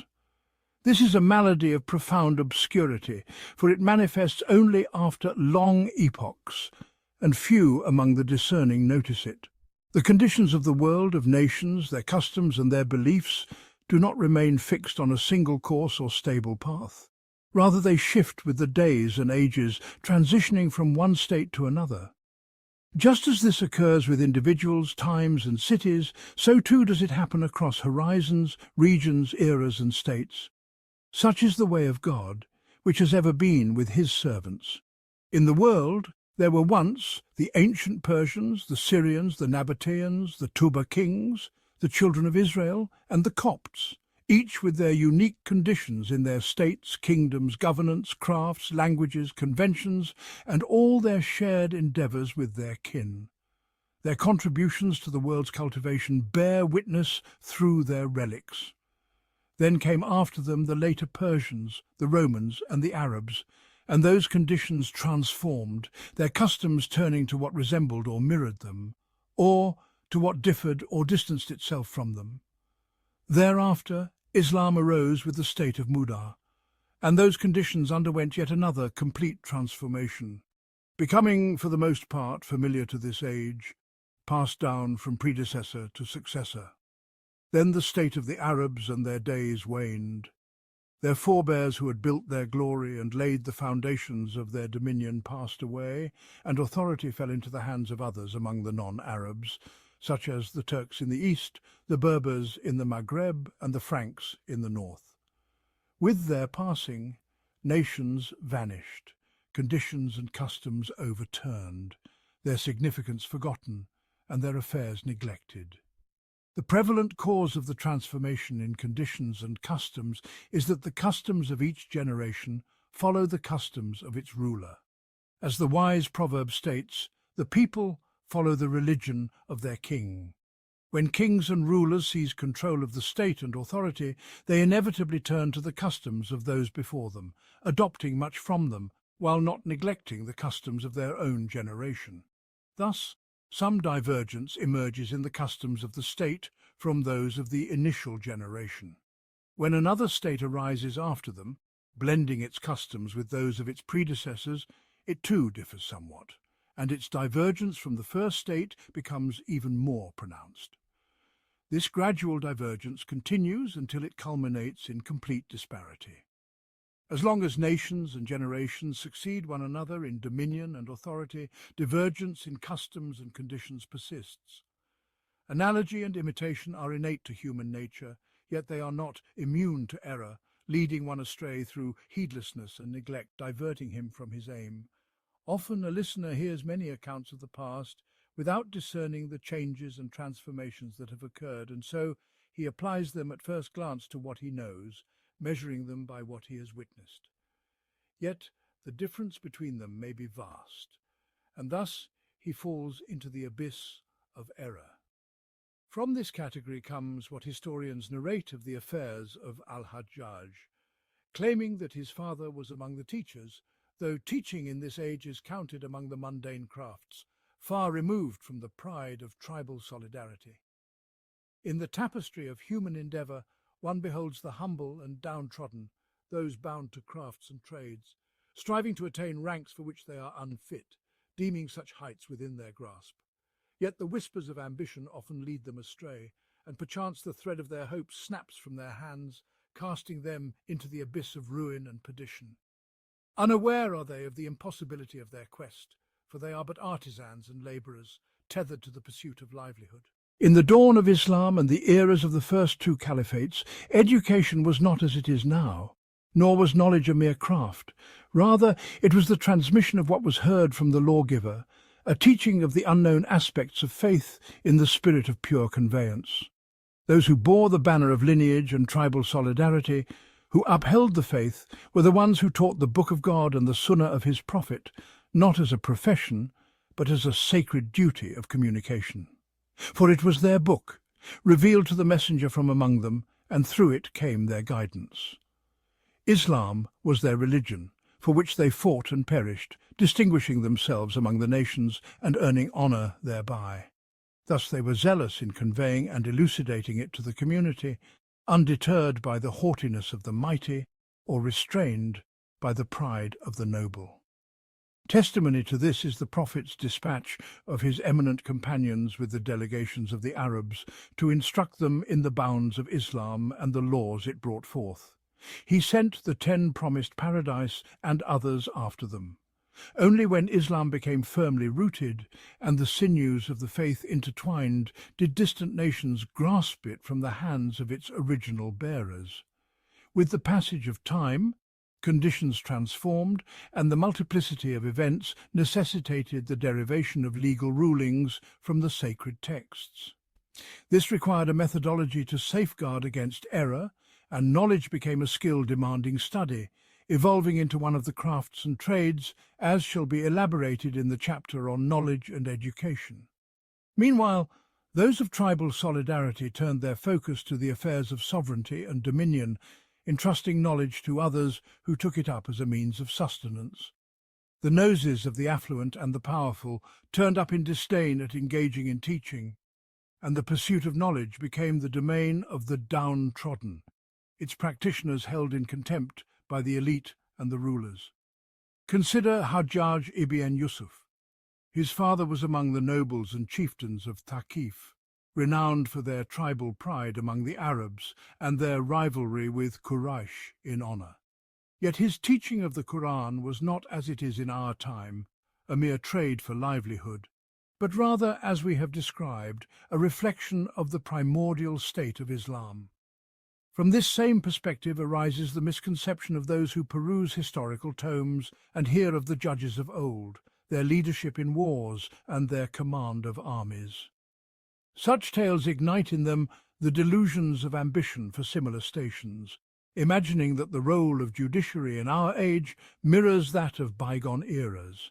They ponder figures like Ibn Abi Amir, the regent over Hisham in Al-Andalus, or Ibn Abbad of the Taifa kings in Seville, learning that their forebears were judges, and thus assume they resembled the judges of today. Yet they fail to discern the transformation that has befallen the office of judiciary, diverging from ancient customs, as we shall clarify in the chapter on judiciary in the first book. Ibn Abi Amir and Ibn Abbad hailed from Arab tribes that upheld the Umayyad state in Al-Andalus, being of its core tribal strength. Their prominence within it was well known, and their ascent to leadership and sovereignty was not through the mere office of judiciary as it is understood today. Rather, in ancient times, the judiciary was a role for those of tribal allegiance within the state and its allies, akin to the vizierate in our era in the Maghrib. Observe how they led armies during the Taifa period and were entrusted with momentous affairs, tasks only delegated to those endowed with the strength of tribal solidarity. Thus, the listener errs in this regard, misinterpreting historical conditions, and such error is most common among the weak-sighted of Al-Andalus in our time. For tribal solidarity has long vanished from their lands since distant ages, with the decline of the Arabs and their rule there, and their departure from the ethos of tribal strength among the Berbers. Their Arab lineages remain preserved, yet the path to glory through tribal support and mutual aid is lost. Nay, they have become akin to subjugated subjects, disunited, broken by oppression, and accustomed to humiliation. They imagine that their lineages, through association with the state, grant them dominance and control. Thus, you find among them artisans and craftsmen aspiring to such heights, striving to attain them. Yet those who have witnessed the affairs of tribes and their solidarities, and the states of the western shores, and how dominance is achieved among nations and clans, seldom err in this understanding or misjudge its implications. From this same vein springs the oversight of historians when chronicling states and the lineage of their kings. They list names, genealogies, fathers, mothers, wives, titles, seals, judges, chamberlains, and viziers, mimicking the style of the historians of the first two caliphates, without discerning their intent. Those early chroniclers composed their histories for the people of the state and their descendants, who yearned to know the ways of their ancestors and their conditions, to follow in their footsteps and weave their legacy, even in the appointment of men from among their state's successors and the delegation of ranks to their kin and associates.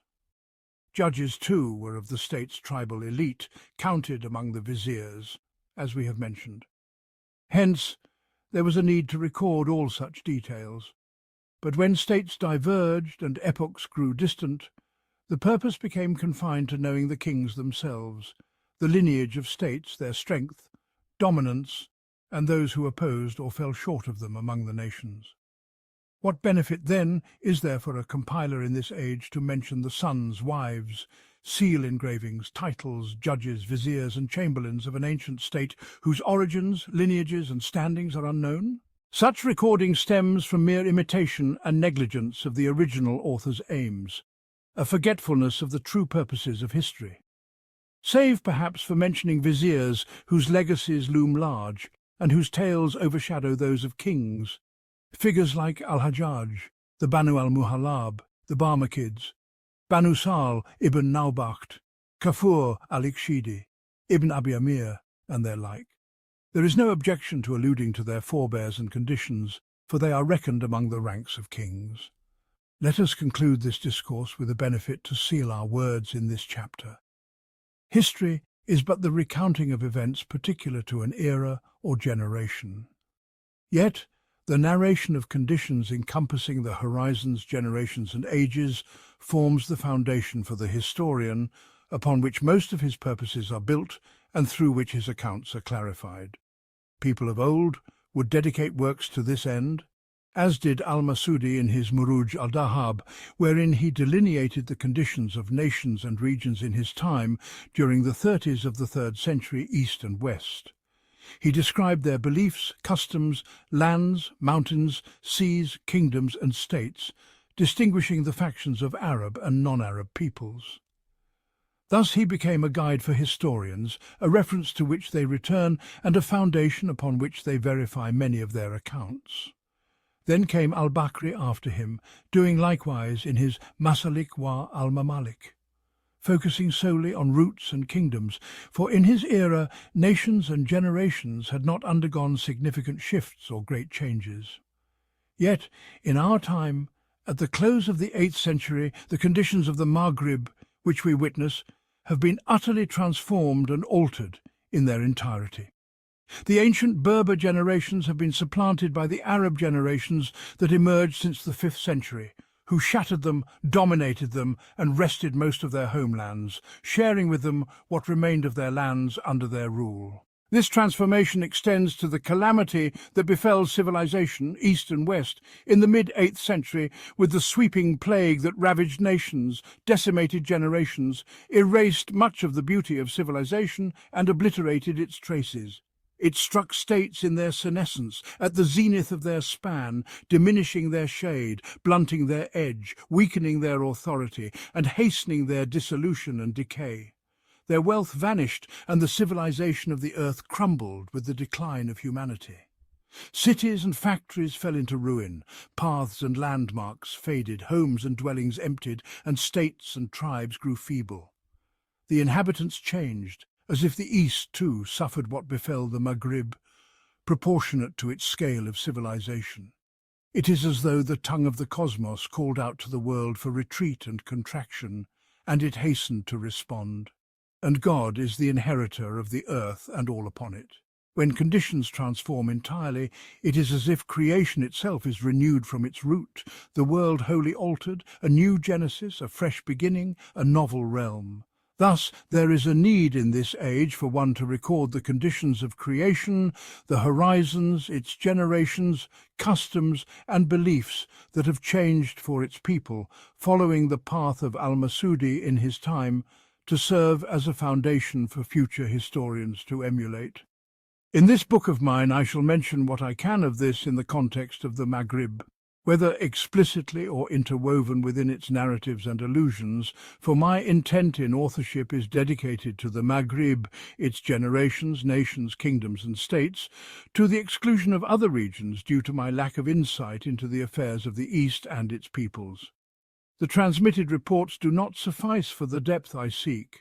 Al-Masudi, however, encompassed this through his extensive travels and sojourns in various lands, as he mentioned in his work, though when addressing the Maghrib, he fell short in fully detailing its conditions. And above every possessor of knowledge is one all-knowing. All knowledge returns to God, for humanity is limited and deficient, and confession of this is both necessary and obligatory. Whosoever is aided by God finds the paths made easy and their endeavours and aspirations crowned with success.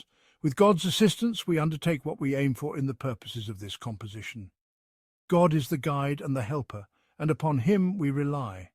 There remains for us to present an introduction on the method of rendering letters not belonging to the languages of the Arabs when they appear in our book.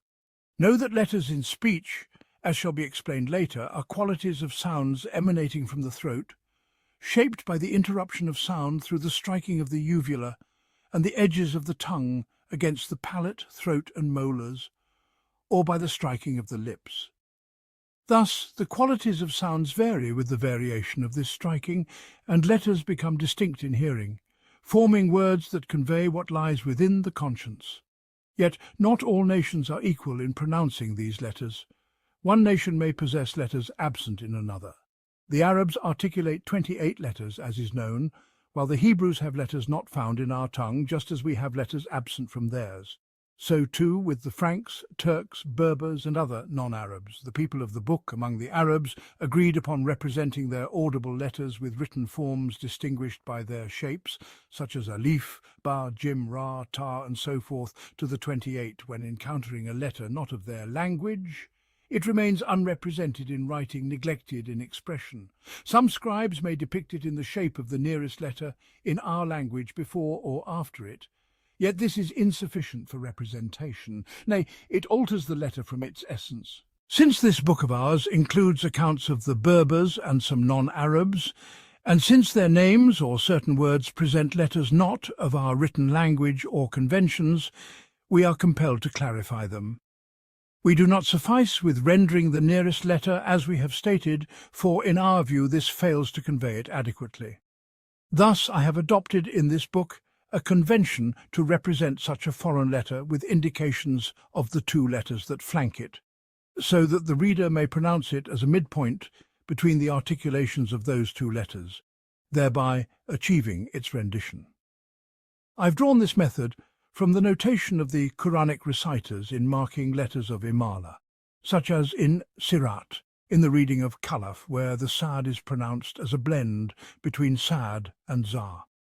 They write Sad and mark within it the shape of Za, indicating to them a midpoint between the two letters. Likewise, I render every letter that falls between two of our letters as a combination of both, so the reader knows it is intermediate and pronounces it accordingly. Thus, we indicate it properly. Had we represented it with a single letter from one side, we would have diverted it from its original articulation to that of our language's letter, altering the tongue of its people. Know this, and may God guide to the right path through his grace and bounty. The first book, on the nature of civilization in creation and what pertains to it of nomadism and urbanity, dominance, livelihood, crafts, sciences, and the like, along with their causes and reasons. Know that since the essence of history is an account of human society, which is the civilization of the world, and of the conditions that befall the nature of that civilization, such as savagery, sociability, tribal solidarities, and the various forms of dominance of some humans over others, as well as what arises therefrom of sovereignty, states, and their ranks, and what humans pursue through their efforts and endeavours in terms of livelihood, sciences, crafts, and all that emerges naturally from such civilization. It follows that falsehood often creeps into accounts by its very nature. There are causes that necessitate this falsehood, among them partisanship toward opinions and doctrines.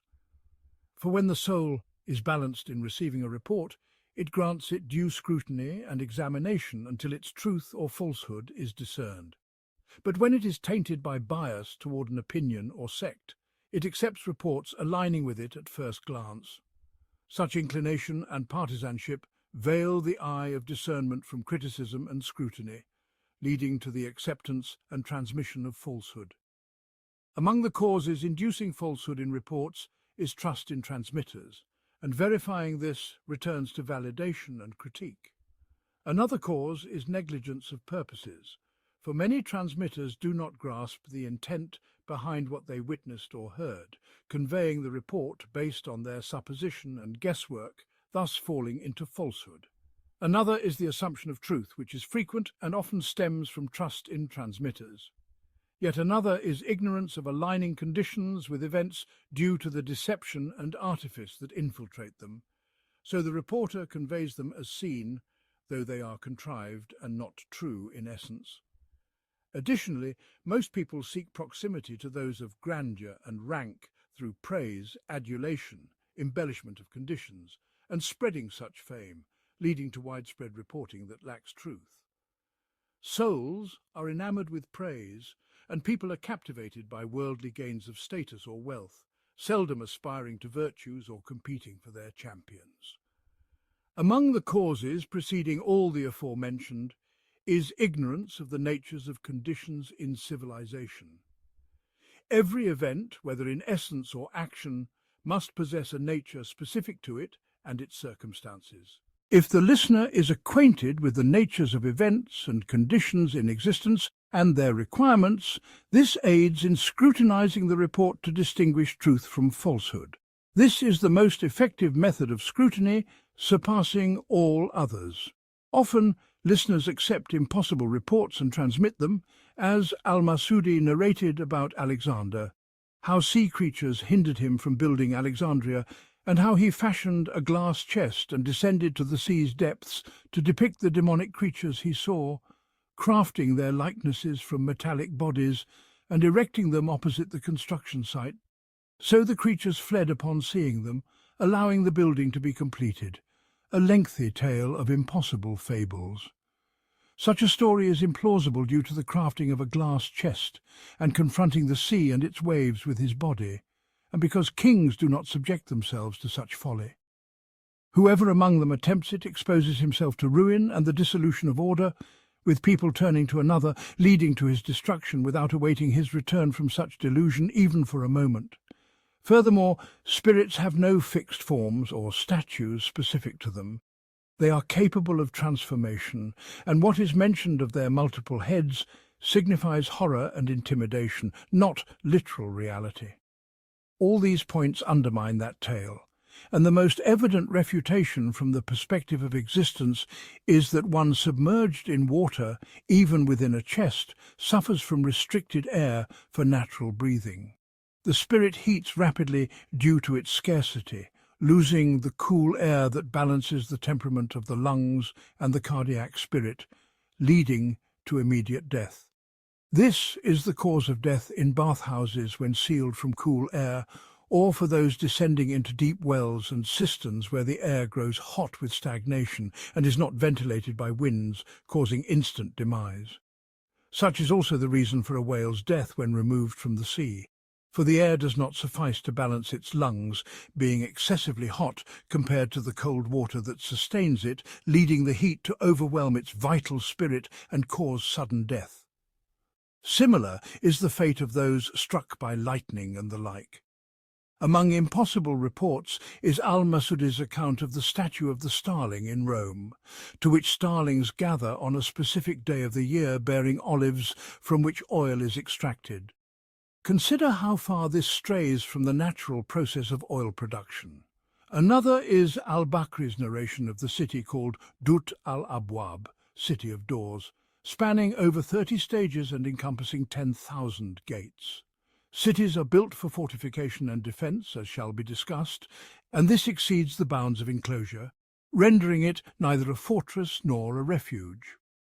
Likewise, al-Mas'udi's tale of the City of Copper, a city entirely constructed of copper in the desert of Sijil Masa, discovered by Musa ibn Nusayr during his conquest of the Maghrib, with locked gates where anyone climbing its walls and peering over claps and throws himself off.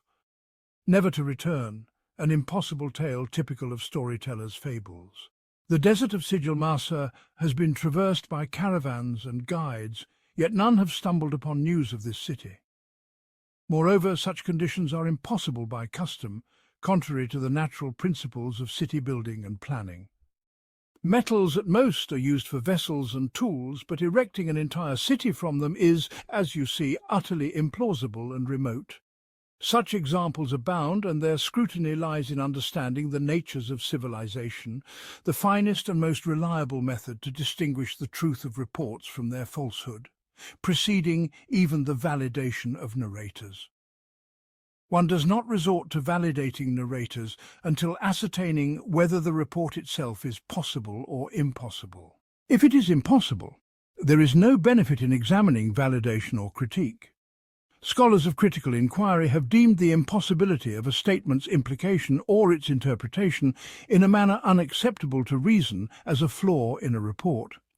Validation and critique are deemed essential for the authenticity of legal reports, for most of them are prescriptive obligations mandated by the lawgiver to be acted upon once probable truth is established, and the path to such probability is trust in narrators through justice and precision. As for reports of events, their truth and authenticity require consideration of correspondence with reality. Thus it is necessary to examine the possibility of their occurrence, making this more crucial than validation and prioritizing it, for the benefit of prescriptive rulings is derived solely from it, while the benefit of reports comes from both it and external correspondence.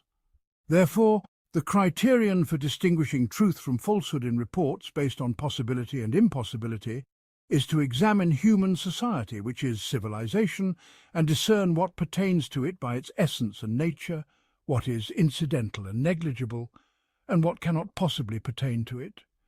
If we do this, it becomes for us a law to distinguish truth from falsehood, sincerity from deception, in a demonstrative manner, leaving no room for doubt. Then, when we hear of any condition occurring in civilization, we know what to accept and what to reject. And this becomes for us a true measure by which historians seek the path of truth and correctness in what they transmit. This is the purpose of this first book of our composition, and it is as if this is a science independent in itself, for it has a subject, human civilization and social organization, and issues which are the clarification of the conditions and incidents that pertain to it by its essence, one by one. Such is the nature of every science, whether positive or rational. Know that discourse on this subject is novel in its craft, unique in its approach, and rare in its benefit. It is stumbled upon through inquiry, and reached through deep contemplation. It is not of the science of rhetoric, which consists of persuasive statements useful in swaying the masses toward an opinion or deterring them from it. Nor is it of the science of civic politics, which is the management of the household or city according to ethics and wisdom to guide the masses toward a path that ensures the preservation and continuity of the species. Its subject differs from those of these two fields it may resemble. It is as if it is a science newly derived, and by my life I have not encountered discourse in this vein from anyone among creation. I know not whether this stems from their oversight, and I do not presume so of them, or whether they wrote on this subject and exhausted it. But their works have not reached us.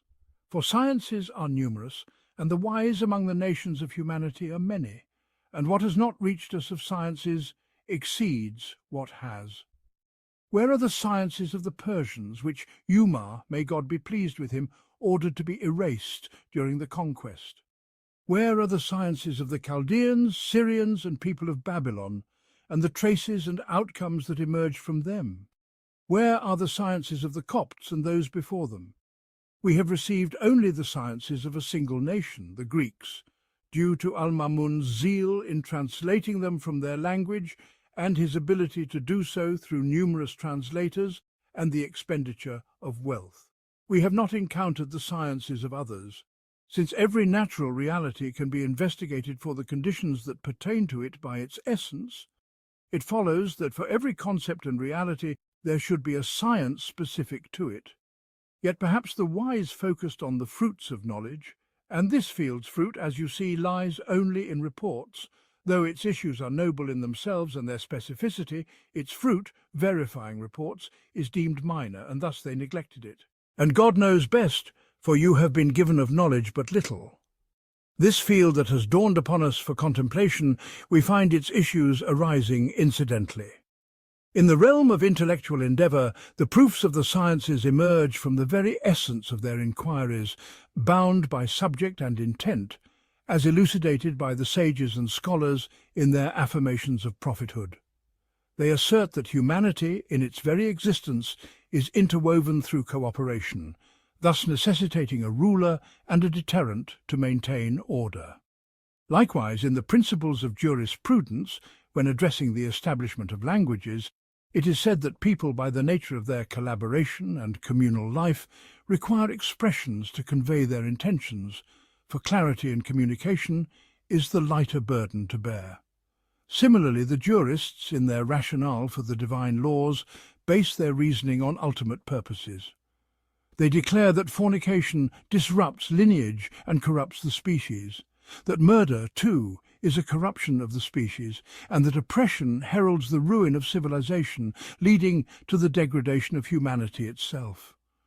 All such divine injunctions are founded upon the preservation of societal order, attending to whatever challenges may arise, a truth evident in the discourse we present on these exemplified matters. Moreover, we encounter fragments of such discussions in the scattered sayings of the wise among creation, though they have not fully expounded them.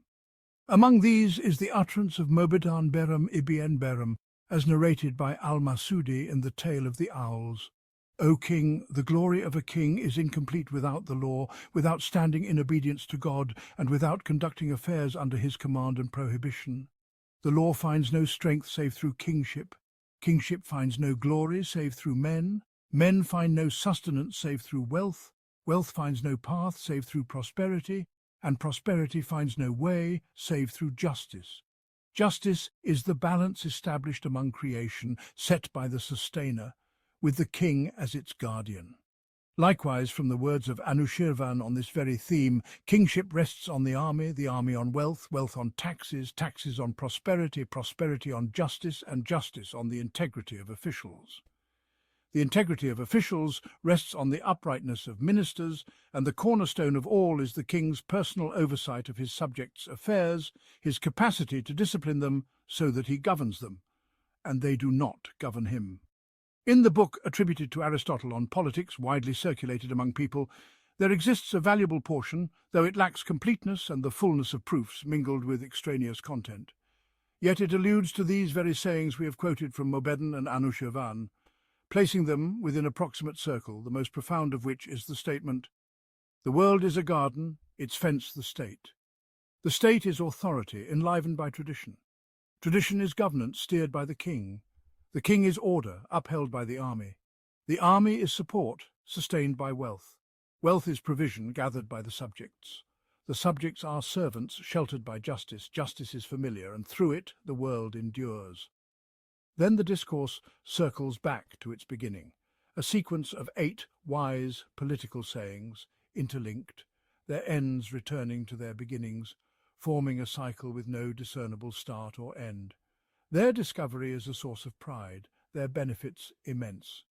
Should you contemplate our discourse on the chapter of states and kingship, granting it due reflection and understanding, you will stumble upon the explication of these sayings, their generalities unfolded in detail, with the most comprehensive clarity and the most evident proofs. God has unveiled this to us without the tutelage of Aristotle or the guidance of Mobedin. Similarly, in the writings of Ibn al-Muqaffa and the elaborations in his epistles on governance, you will find many of the issues addressed in this book of ours, though not substantiated with proofs as we have done. He merely elucidates them in the style of oratory, through the art of correspondence and eloquent speech.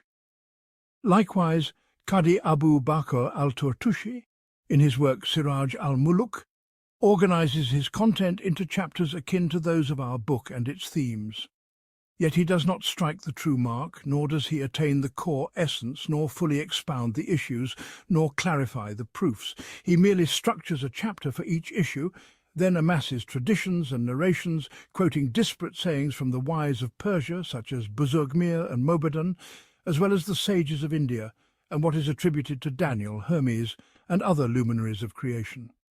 He does not unveil the truth, nor lift the veil from natural proofs. His work is but a compilation and arrangement resembling moral exhortations.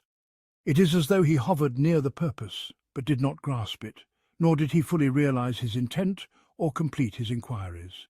We, by God's inspiration, have been guided to this understanding, and he has led us to a knowledge whose tidings we have placed between obscurity and clarity. If you have fully encompassed its issues and distinguished its contemplations and approaches from other disciplines, then this is a favor and guidance from God. And if I have missed something in my enumeration or confused it with another, then it is for the discerning investigator to rectify it. Yet, to me belongs the merit of having paved the way and illuminated the path. God guides with his light whomsoever he wills. Now, in this book, we elucidate what befalls humanity in their communal life concerning the conditions of civilization in matters of governance, livelihood, sciences, and crafts. These are demonstrative aspects through which the truth becomes clear in the knowledge of both the elite and the common folk, dispelling illusions and removing doubts. We declare that since man is distinguished from all other animals by unique attributes, among them are the sciences and crafts, which are the fruits of thought, a faculty that sets him apart from animals and elevates him above creation. Another is the need for a restraining authority and a compelling sovereignty, for his existence cannot be sustained without it, unlike any other animal, save what is said of bees and locusts, though their order arises from divine inspiration, not from thought or deliberation. Another attribute is the pursuit of sustenance, and the endeavour to acquire it through various means, for God has instilled in man a dependency on nourishment for his life and survival, guiding him to seek it and strive for it. As God, the Exalted, has said, He gave to everything its form and nature, then guided it aright. Quran 20:50. Another is civilization, which is the dwelling together and mutual accommodation in a city or settlement for the sake of companionship and the fulfillment of needs, stemming from their innate inclination to cooperate in livelihood, as we shall explain. Of this civilization, there is the nomadic kind, found in the outskirts, mountains and encampments in deserts and at the edges of sands. And there is the sedentary kind, found in cities, villages, towns and fortified places for protection and defence by their walls. In all these conditions matters arise inherently due to communal life, thus confining the discourse in this book to 6 chapters. The first concerns human civilization in general, its types and its portion of the earth. The second addresses nomadic civilization, mentioning the tribes and savage nations. The third pertains to states, caliphates and kingship, including the ranks of sovereignty. The fourth deals with sedentary civilization, towns and cities. The fifth explores crafts, livelihood and means of acquisition. The sixth focuses on sciences, their acquisition and teaching. I have placed nomadic civilization first, for it precedes all others, as we shall clarify later. Similarly, kingship precedes towns and cities. As for prioritizing livelihood, it is because sustenance is a natural necessity, while the pursuit of knowledge is a perfection or a secondary need, and the natural precedes the perfected. I have grouped crafts with livelihood, as they are, in some respects, a part of it and tied to civilization, as we shall explain. God is the granter of success and the helper in righteousness. The first chapter of the first book, on human civilization in general preliminary discussions. The first preliminary, that human society is necessary. The sages express this by saying that man is by nature a social being, meaning he cannot do without the community, which, in their terminology, is the city, a concept synonymous with civilization. The explanation lies in that God, the exalted, created man and fashioned him in a form that cannot sustain life or endure without nourishment. He guided him to seek it by his innate disposition and the capacity instilled in him to acquire it. Yet the capacity of a single individual falls short of meeting his need for such nourishment, insufficient to provide the substance of his life from it. Even if we suppose the barest minimum, such as a day's ration of wheat, it cannot be obtained without considerable effort, grinding, kneading and cooking. Each of these tasks requires tools and instruments that in turn depend on multiple crafts, such as blacksmithing, carpentry and pottery. Even if he were to consume it as raw grain without preparation, acquiring it still demands further labours, far exceeding the former, such as farming, harvesting and threshing, to extract the grain from its husk. Each of these requires numerous tools and crafts, far more than the initial tasks. It is impossible for a single person's capacity to suffice for all or even part of this. Thus, there must be a gathering of many capacities from his kind to secure sustenance for him and for them. Through cooperation, an abundance exceeding their needs by multiples is achieved. Likewise, each individual requires the aid of his kind in defending himself, for God, the exalted, when he fashioned the natures of all animals and distributed capacities among them, endowed many non-human animals with greater physical prowess than man. The strength of a horse, for instance, far surpasses that of a human, as does that of a donkey, an ox, a lion or an elephant, whose capacities are manifold compared to his. Since aggression is inherent in animals, God equipped each with a limb specialized for defense against the hostility of others. For man, in lieu of such, he granted thought and the hand being prepared for crafts under the service of thought. Crafts produce tools that substitute for the defensive limbs other animals possess, such as spears replacing goring horns, swords standing in for rending claws, and shields substituting for tough hides, among other examples elaborated by Galen in his treatise on the uses of the parts of the body. A single human's capacity cannot match that of a single non-human animal, especially the predatory ones. He is incapable of resisting them alone in general, nor does his capacity suffice to wield the tools prepared for such defence. Thus, in all this, cooperation with his kind is indispensable.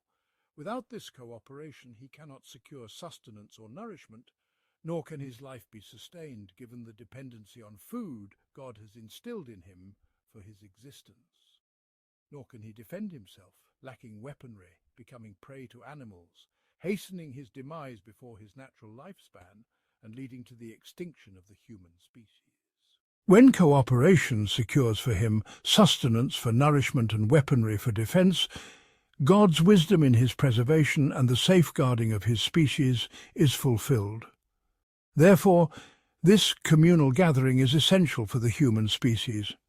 Otherwise, their existence would not be complete, nor would God's intent for them to inhabit the world and be his vicegerents be realized. This is the essence of civilization, which we have made the subject of this science.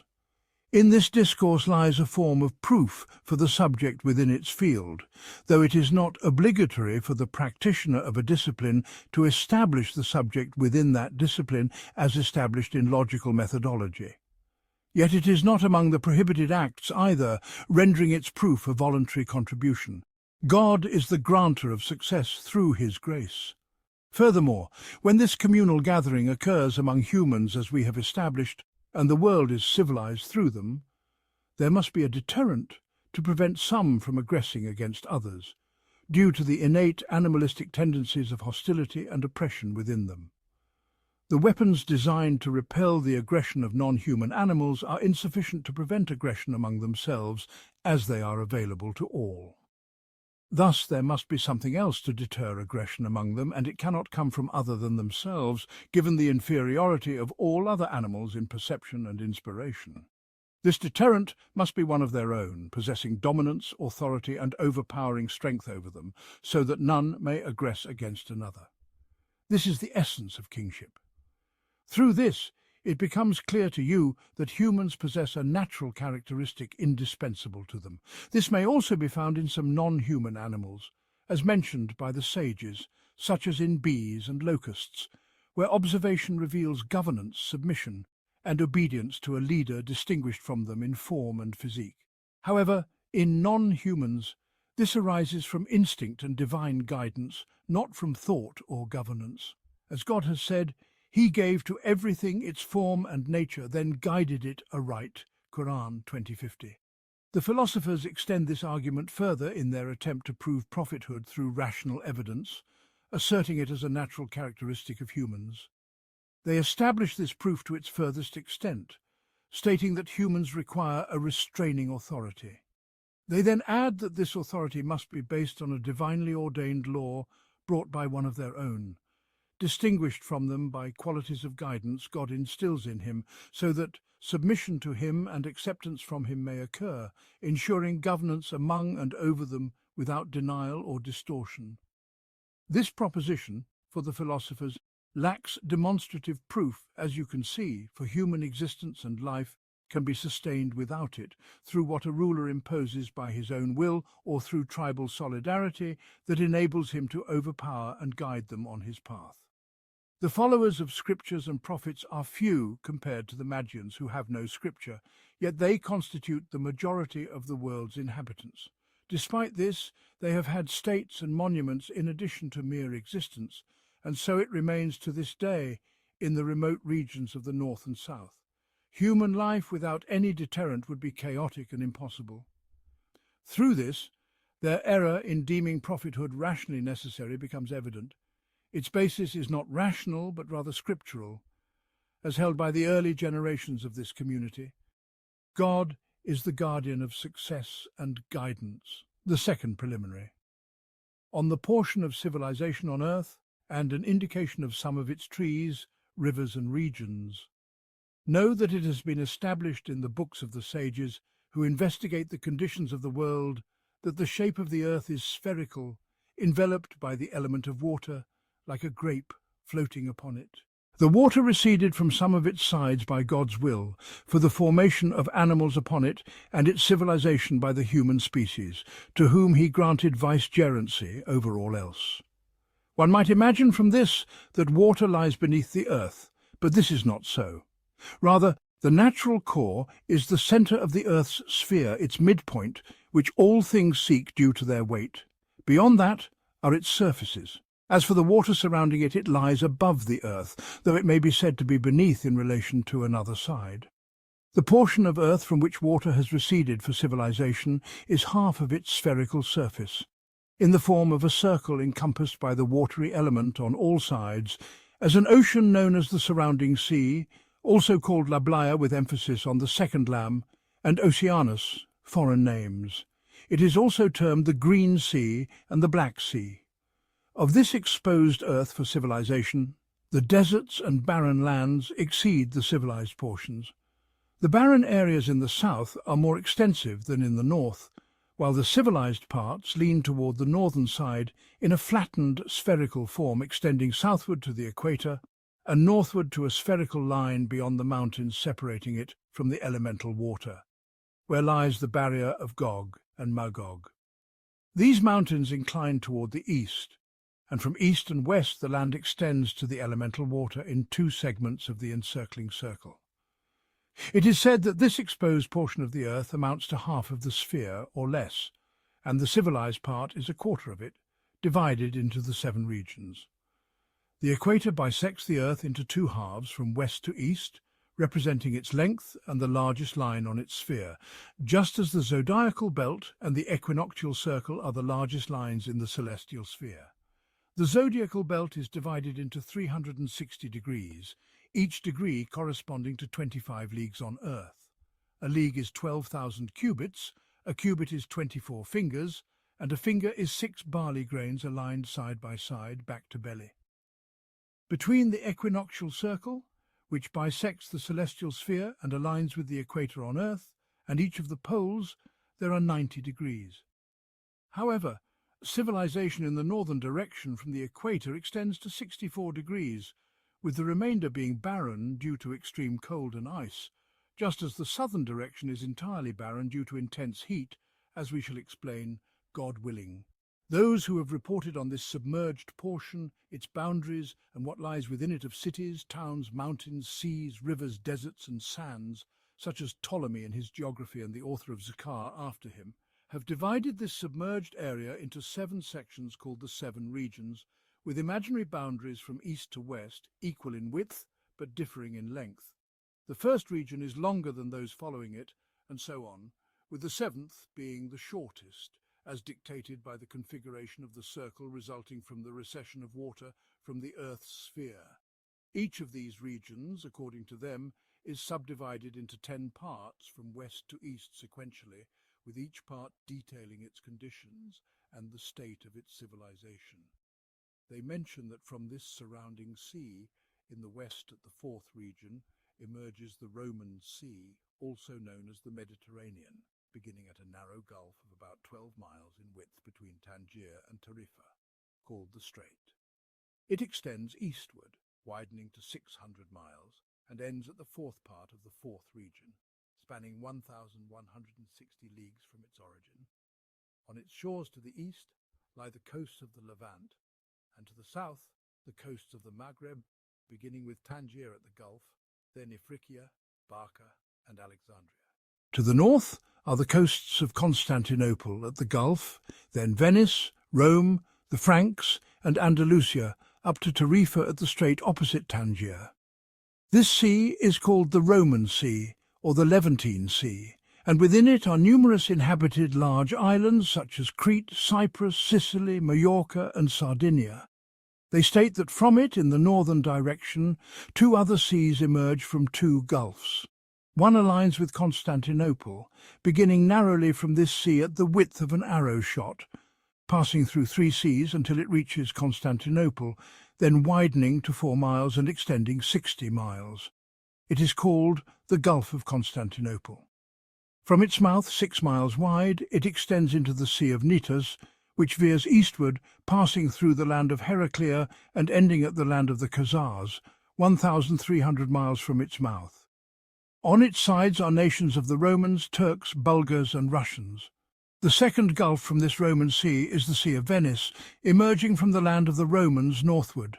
When it reaches the direction of the mountain, it veers westward to the land of Venice and ends at the land of England, 1,100 miles from its origin.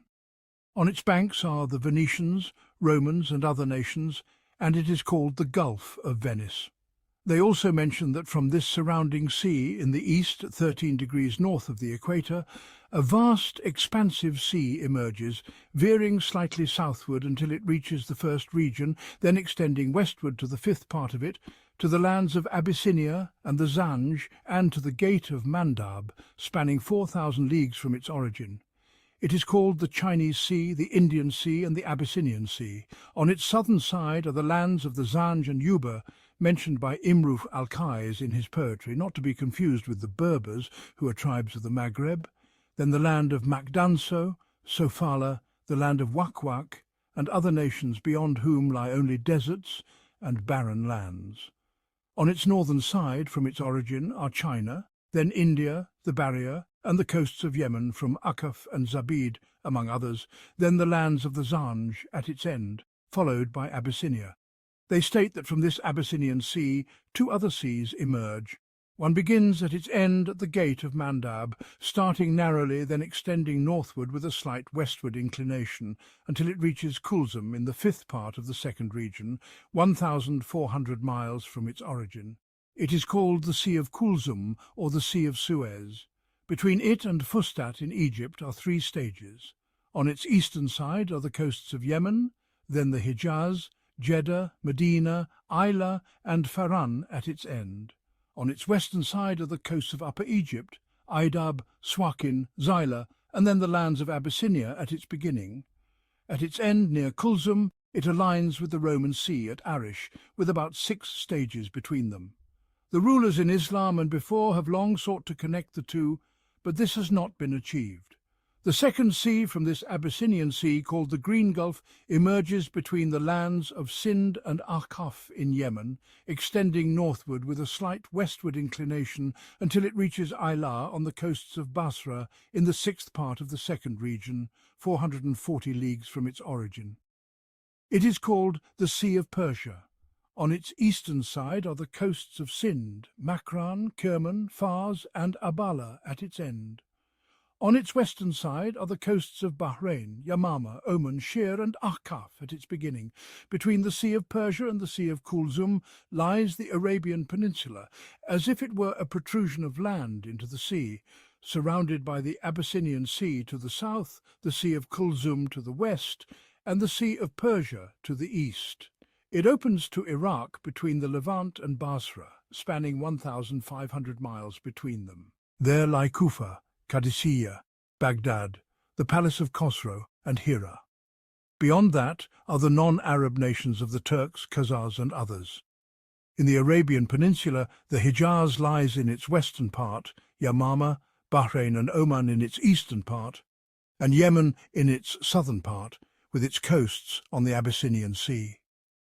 They mention another sea in this submerged area, isolated from other seas in the northern direction in the land of Dalam, called the Sea of Jurjan and Tabaristan.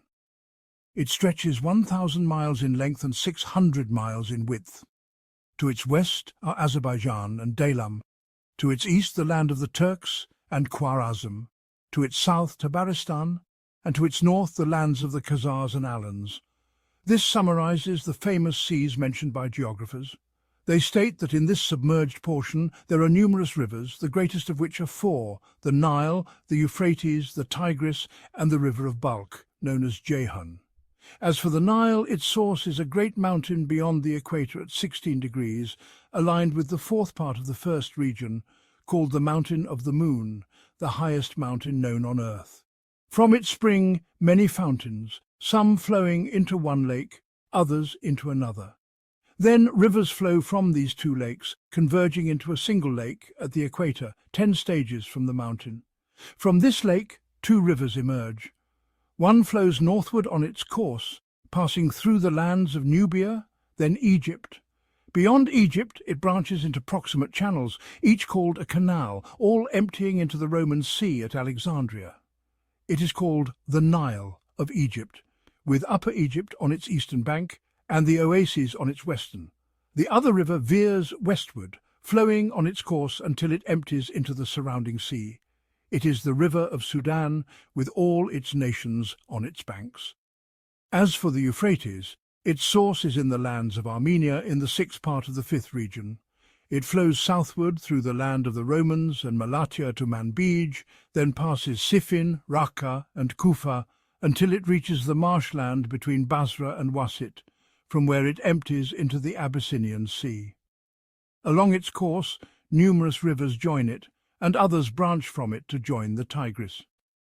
The Tigris originates from a spring in the land of Kilat in Armenia as well, flowing southward through Mosul, Azerbaijan and Baghdad to Wasit, where it splits into canals, all emptying into the lake of Basra, which leads to the Sea of Persia. It lies to the east, on the right of the Euphrates. Many great rivers join it from all sides. Between the Euphrates and the Tigris, from their origins, lies the island of Mosul, opposite the Levant on the banks of the Euphrates and opposite Azerbaijan on the banks of the Tigris. As for the Ceyhun, its source is in Balkh, in the 8th part of the 3rd region, from numerous springs there. Great rivers join it, and it flows from south to north, passing through the lands of Khorasan, then exiting to the lands of Khwarazm in the 8th part of the 5th region, emptying into the lake of Jurjan below its city, a month's journey in length and width. Into it also flows the river of Fargana and Shash, coming from the lands of the Turks. To the west of the Ceyhun are the lands of Khorasan and Khwarazm, and to its east are Bukhara, Termez, Samarkand, and beyond them the lands of the Turks, Fargana, the Khazaljiya, and other non-Arab nations. All of this has been mentioned by Ptolemy in his book and by Al-Sharif in Zkar. They have depicted in geography all that lies in the submerged area of mountains, seas and valleys, elaborating on matters beyond our need due to their length.